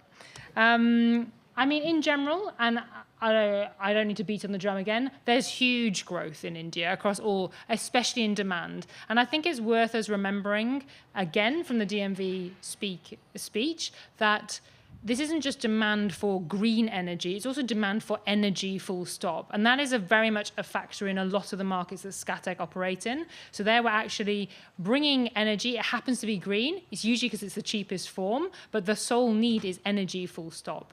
And in India, I think that's very important to recognize, especially because there's not a huge willingness to pay for green. I have a lot of conversations with colleagues, particularly in Norway, about, but surely people would want to pay more because it's green.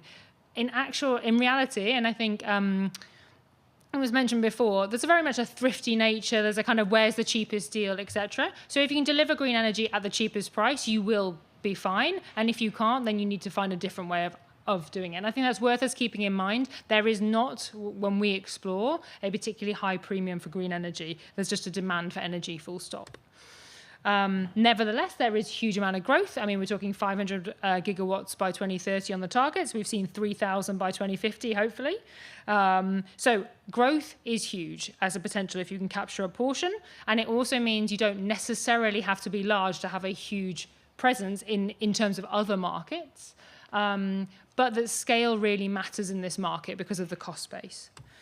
And then I think also I stole this from someone else, so it's slightly missing the legend at the bottom. It's what happens when you take a photo in another presentation. But I think it's interesting on the kind of the carbon makeup of the markets. For Scatec, one of the common denominators in our markets is markets that are heavily carbonized today, where we see them coming gradually off coal and needing to replace with other sources of energy, which can include solar, wind, hydropower, etc. And our largest home market is South Africa, which is the worst on the list. We are also in Poland and India as well, and have looked at many of the others which are heavily carbon-based and which have a significant need for renewable energy as a cheap source of energy coming on board. So what is Scatec doing in India? So we've been present there since 2021. We have about 20 employees. We are a company that keeps a very lean structure within our markets. 20 employees who are all Indian and grown up in the Indian renewable energy industry. We are looking at multi-technology and multi-offtake focus. And what does that mean? So yes, there is a role for solar, although it's exceptionally hard to make a profitable business case in solar in India at the moment, especially under SECI auctions. But we're looking at kind of round-the-clock tenders. That's a very interesting element. We're looking at hydropower. So we have, since our acquisition of SM Power, we have one of the few hydropower expertise globally. We're also looking at different offtakes, so that can include the SECI auctions, it can include state auctions, and it can include the CNI space, which is really interesting. We were awarded, one of the 3 players awarded a 300 megawatt wind PPA as of January this year. We signed the PPA in, I think it was June. We're now in the midst of land acquisition. So India is also an interesting market in that typically you get an offtake before you get land, which is very different for those of you who are in the renewable energy space. Typically you get land and then you go find an offtaker. Here, it often happens in the other way. So we're now on a land acquisition process, which has its own challenges. And then we have a large development pipeline, which includes all of our technologies. We are also intending to use our integrated business model, which means that we go end to end on the project. We do the EPC. Some of it obviously will be outsourced, but we have control over construction, and that we own and operate the vast majority of the power that we produce. And then I thought it would be useful sort of summary of like what I think is important for Norway in India, what we've observed, and kind of our lessons learned. So I think we've already talked a little bit, right? Technology and competence. There's clearly some unique elements that Norway bring, and I think that's on things like offshore wind, hopefully, if Norway crack on with that. Hydropower, very important. I think capital, there is a need, particularly for capital that's willing to take risk. So, for example, we've had very successful partnerships with NORAD, who are in a position, basically, to help support companies that are doing elements that have more risk, and we need to de-risk at an early stage. ESG, I think, about ensuring that we hit IFC standards across all of our projects. Scale. So Norway, I think, can help, large Norwegian investments can help fill scale, and manufacturing. There is a lot of Norwegians looking at other space in the manufacturing area. But what have we learned? I think that, yes, it's highly developed. Yes, it's got a huge roadmap for renewables, but it is exceptionally hard to make them profitable. It takes tenacity, it takes time, it takes an understanding of the market and an understanding of what drives that demand. The business environment is hugely competitive, and I'd say your biggest rivals are local. So you are competing against very large local players who are exceptionally good at what they do and shouldn't be underestimated. There is a relatively limited scope for export in, so it's a lot about domestic production. We look at domestic wind turbine producers, domestic solar panel producers, and those are the people you need to engage with. And then to the localization point, very important that you have a local team and you understand the localities, including elements like tax, for example, and bringing money back to Norway. I think you need to genuinely believe in scale in India if you are going to. It's not a country you can do a one-off project and be like, okay, well, that's fine, we're done now. This is a country where you make a play and you build a sort of portfolio over time. And then finally, you do need time to establish partnerships. So we're looking now on our SECI project are both domestic and international partners to join us on that, which will bring skill sets that we need across the piece and every developer will need. So that's a little sort of brief run through Scatec in India. Thank you. Just great. Does anybody have any questions for Kate? Anything you wonder about?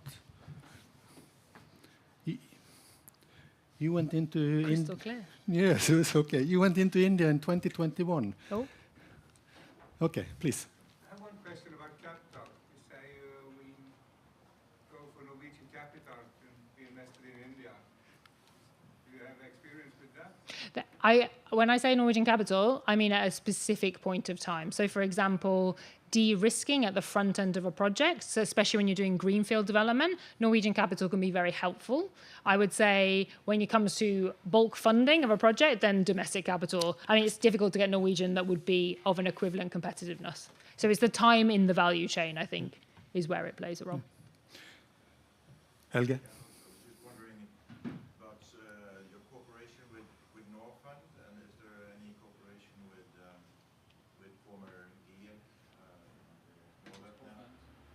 So we have an ongoing cooperation with Norfund in many of our hydropower projects, particularly in Africa at the moment. So we have a JV on our African hydropower. We're hoping to do similar collaborations on other projects as well. And I think did you say on NorwayThe?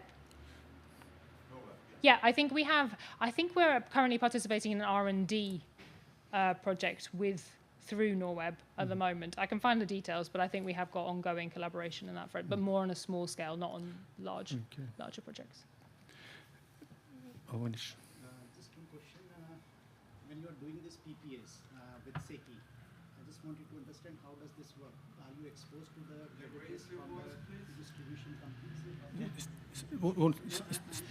So his question is, when we do PPAs with SECI, are we exposed to the risk from the distribution companies? So, yeah, agreed. So for example, on intermittency or grid capacity, you are protected from some of it. So under the agreement, you are actually protected in some way. Obviously, you don't necessarily want to form a PPA from a grid company that is in the red. So you have to select your state very carefully, and you should be looking at kind of long-term health of that. So there is some protection built into the PPA, but state selection is a big factor into which one you want to participate in. Please. Do you want to come up here and share the... It's a combination of all this. So gas and then solar and wind. The basic premise, what I understand now, is land acquisition. There's a kind of a problem even for gas pipeline or gas grid, and then you have land acquisition for everybody, and then now you have the power grid. The power grid is old, and I'm imagining that there's going to be some new investments in the power grid, as I understand, for the government. I want to understand microgrids. I want to understand from you, and even from the lady from DNV, any research, any timelines on the development of microgrids in India. But maybe that's a question that we can come back to after the presentation, because this is more general about development. So just remind me on that, and then come back to it. I just unless you want to say something right. No. That's okay. Okay. What would you say is the competitive advantage of Scatec approaching India? I think Scatec has an approach. What we are super good at is managing risk throughout and de-risking a project. When you've done projects in countries all over the world and in very often what people would say would be difficult circumstances, you understand where you can allocate risk and try and take reward at other stages. So I think, and India is no different in that sense. So we've looked across the risk. I'd say at the moment, there is a significant risk on land acquisition, for example. Then we put in measures to try and mitigate that risk. So that's where I think particularly our competitive advantage comes out. Yeah, wonderful. Okay, thank you. We have two more speakers, so I will call on Greenstad and Knut Linderud. also explain a little bit about Greenstat, Knut, because you are also a fairly new company, but you have expanded quite fast, and you have operations in India that is growing extremely fast, as I understand. So please. Thank you very much. My name is Knut Linderud, and I'm my colleague, Dr. Karen Landmark, was supposed to hold this speech, so I'm just stepped in a couple of days ago.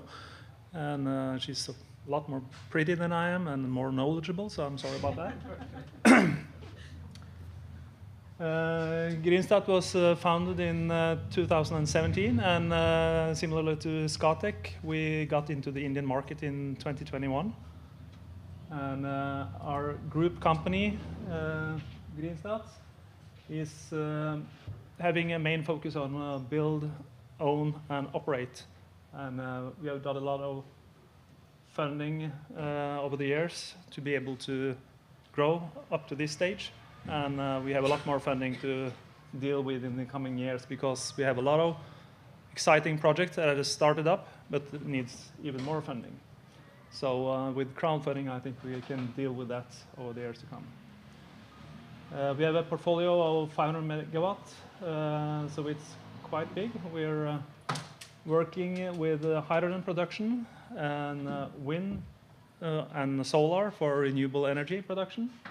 And we also have a company that is working with superchargers for electric vehicles. So we have 3 stations started up in Norway, and we are expanding, have big expansion plans for the next 2-3 years. We have a mother company, Greenstat Asia, that covers the focus of Asia, and where India is where we started up. Our ambassador in India is Sturle Pedersen, who is the accident of why we ended up in India, because he knew this country very well. So it's not a strategic plan, our international growth from the start off with, but now we're very happy that we ended up in India with these enormous market opportunities that we have discovered over the years. And yeah, so within the wind area, we have 12.6 megawatts running, and yeah, I'm not going into details here. I think I'll go quicker through it. And within hydrogen, we also have in operation a little bit, and in solar, we also have 45 megawatts. And a lot more coming up, as you can see on the slide for you, the fast readers. Yeah, we're preparing for a significant scale up, and I'm just jumping to the next slide. So we turn into the Indian market. We are mainly been focusing in Norway, putting the most effort here. We are about 50 employees in Norway, and we have another 10 employees in India. And we also have a small startup in Bosnia where we have, I think it is around 200 megawatt of solar plant. The Indian market is enormous, and we have a few pilots being started up in collaboration with several companies. And hydrogen is our main focus in this market. But hopefully we will also get into more on the wind side and the solar part over the next years. So here is our team. I'm supporting Karen on the international growth, and the last half year I've been doing some work on preparing the 3rd International Climate Summit, which will be in New Delhi, 14th and 15th of September. So I hope many of you have the opportunity to participate there. There are more than 70,000 digital attendees already submitted there for this conference.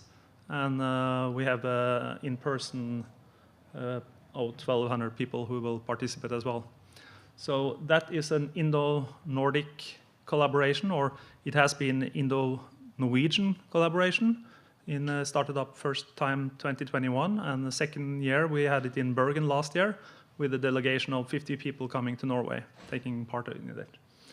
And so now there's a delegation going from Norway to India this year, And yeah, I hope to see a few of you in that conference.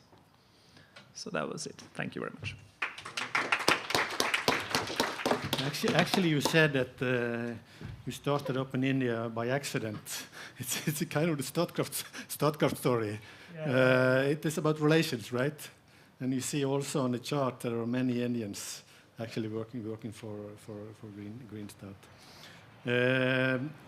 What would you say is the main challenge that you feel right now? I mean, you're established late. You also started during the pandemic. That was a great advantage for us, actually, because our colleague Sturle Pedersen, he traveled a lot in the pandemic period, so he wasn't stopped by the pandemic. He used all the opportunities to go to India and talk with the big companies. And I think the biggest challenge to succeed in India is to get acquainted with as many companies as possible and connect with the government and also the FOU institutes. And that is also what the International Climate Summit is all about. It's about connecting the triple helix, the government, the FOU, and the businesses.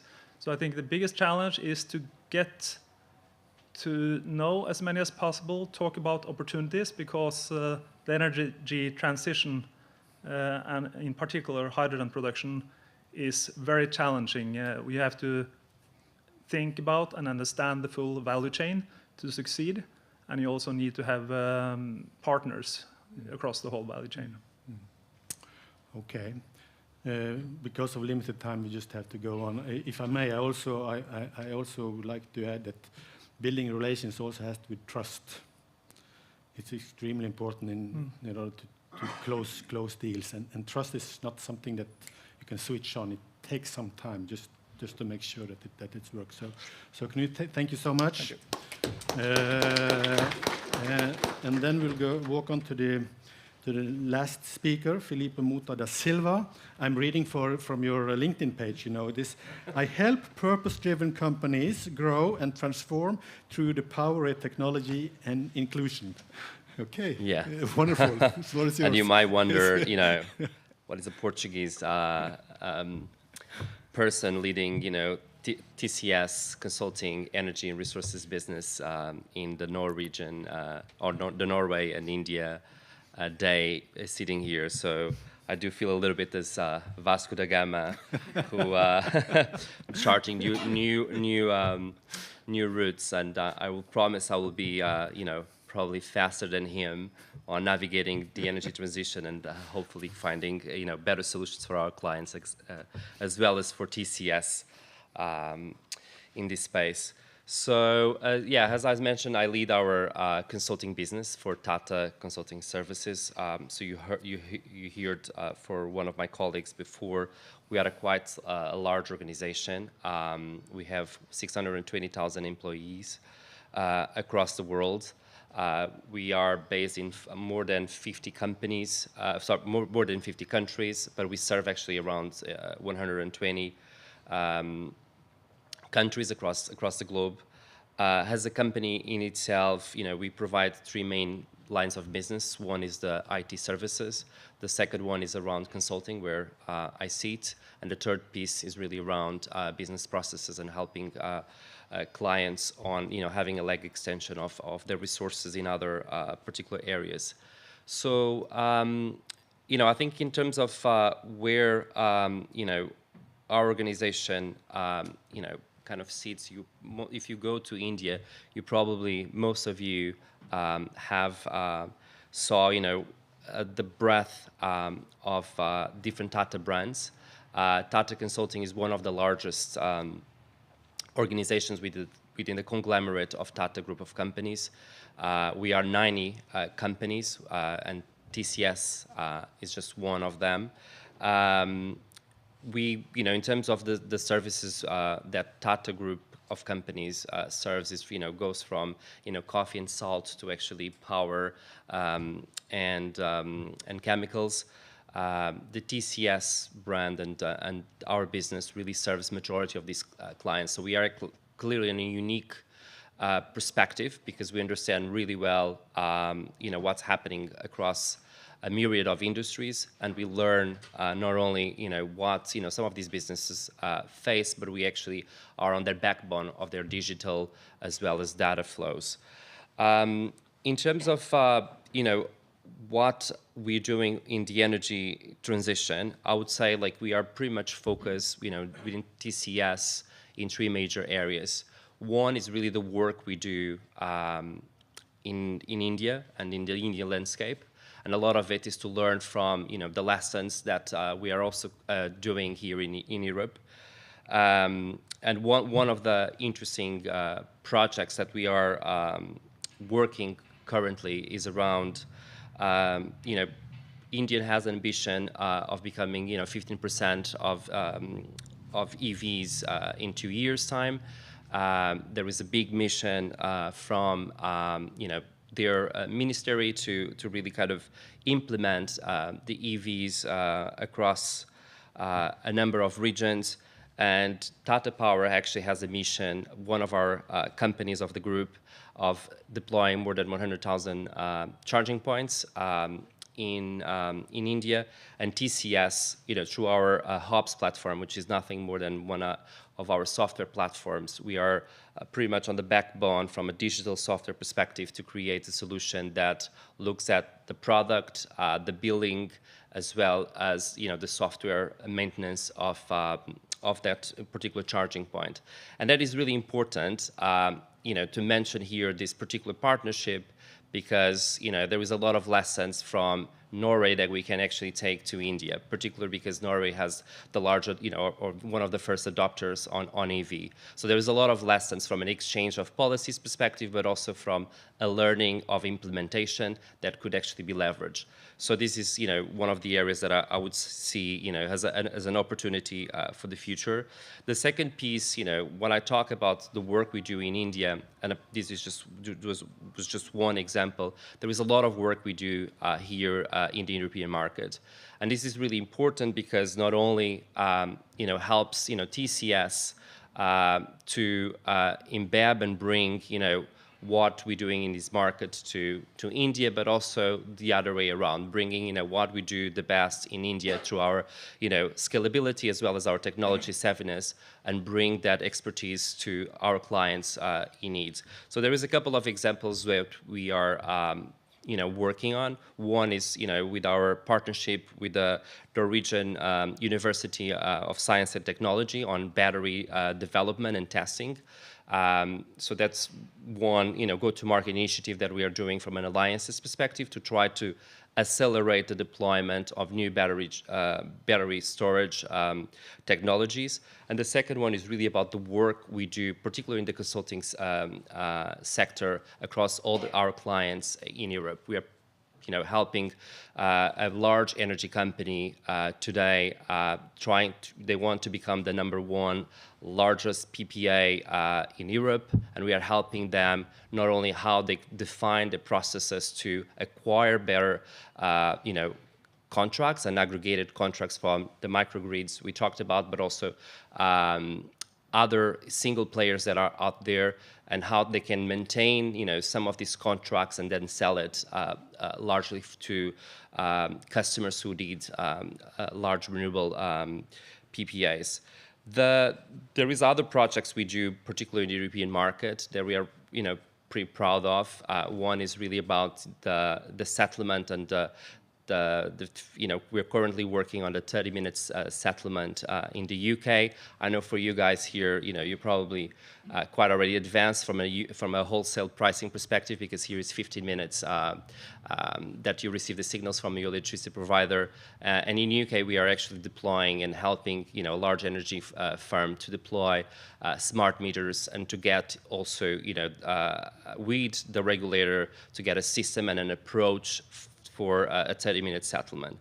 The third area that we are helping clients, so I talked about Indian markets, second one is European markets, is what we actually can do as a group of companies. And it's really about what the group of companies can come together and bring solutions to the problems we face currently with the energy transition, how to accelerate the energy transition. So TCS, among other groups of companies, creates what's called, the Tata universe, which is nothing more than a one-stop shop for all your EV solution. So from Tata Power, who produces the energy, to Tata Chemicals, who produces pretty much the membranes that will be used on some of the transformers that are needed for Tata Power, through really Tata Steel, who was working on the charging points, as well as TCS, who really provides not only the software piece for the charging point, but also is working with the car manufacturers to work, to focus on the autonomous drivers, as well as efficient ways to locate the best charging points near these particular cars. So my last point is really about, so how can we speed up the energy transition, and what we, try to do to, enhance and accelerate the energy transition. So within, TCS, we really look at the 3 I's. One of the I's is around innovation. At TCS, we have currently today, we are issuing a patent per day, and not only we're getting that patent per day, we are actually putting requests of 7,200 last year, 7,200 applications for new innovation. So this is really a big focus of our group, and we are not only focusing on the EV ecosystem, but we're looking at the computing side, we're looking at the DNA and genomes, but also at nanomaterials that could also help the way we accelerate the transition. The second I is around investment. So we work very closely with different clients on co-investment opportunities, particularly if there are opportunities to accelerate not only the energy transition, but opportunities that have a huge impact on how societies today consume energy, but also how they can unlock opportunities for the community itself. As you know, we are pretty much a trust organization, and 60% of our revenues goes to that funding, who funds charities across different countries. And last but not least, about the 3 I is really around the integration, and that's where we play a big role on how can you actually work and help organizations and integrate not only the energy transition that we're currently facing, but also the supply chain transition. As we heard since the morning, we are seeing a change on how China became the manufacturing of the world, to eventually India becomes in the future the manufacturer of the world, and also how we changed our dependency of gas from Russia. So there is a lot of geopolitical changes. So the second piece on the transition of the supply chain, and last but not least, is really about the digital transition. So we're not longer talking about the past, the predictive AI, just pretty much about what's what we're looking to predict, but actually now we're talking about generative AI. How can actually tools like digital tools can actually bring that creativity to unlock these opportunities. So this is pretty much how we can speed up the energy transition. That's the 3 I's that we have as core, as our DNA, to help clients, but also help partners to join us on this transition. Thank you. We have to land. So thank you so much, Philippe. The microgrid question we have to discuss with Avanish, Sujeta, and Philippe during the mingling afterwards. I just want to say Tata is everywhere. So if you need any assistance, you approach Tata. I started running marathons in my older days, and if you do the New York Marathon, there was Tata also. And then I want one thing. India actually had one great runner. His name was Milkha Singh. There is a movie about him. I mean, if you want to understand Indian culture, download the movie Milka Singh and enjoy it. It is a wonder. It's a wonderful film about achieving goals. Milka Singh. Also about failures and how you stand up again and never give up, which is kind of the play we are in. I mean, this is a never-ending story, but there are great opportunities in India. We have a little bit of competence in Norway, and there are business opportunities that we really need to work on. So the last words, I'll give the word to Helge. I lead an organization now called Smart Energy Network. So it's about matchmaking with energy solutions. And we cope closely with Nikki and believe very strongly in India. And we have some plans for you. So Helge, yes, please. Am I on? Yeah. So I'm just going to go back to what I said initially about this delegation to India. We're a group, we like to call ourselves NICE, Norway India Consortium on Energy. And it's with, it was originally with Smart Innovation Norway in Halden, with Avanish and Smart Energy Network and NICE. So we will continue, and we're planning to do this delegation trip to India in October. So, and we would like to include in the beginning of the delegation trip to visit the World Energy Policy Summit, which Narendra Tanya is organizing in Delhi every year. It's for 2 days, 26th and 27th. But we will also like to get input from, first of all, we would like as many of the energy companies to participate, but we also would like to get some input on what are relevant for you, places to go and things that you want to investigate. I cannot promise that we can, find the optimal solution for each and every company, but at least it will give us a feeling of what's needed and what you want to hear about and see, and what kind of companies you would like to meet. So I think I'll leave it at that. Contact Ragnvald and I, maybe even Avanish you can talk to in the mingling.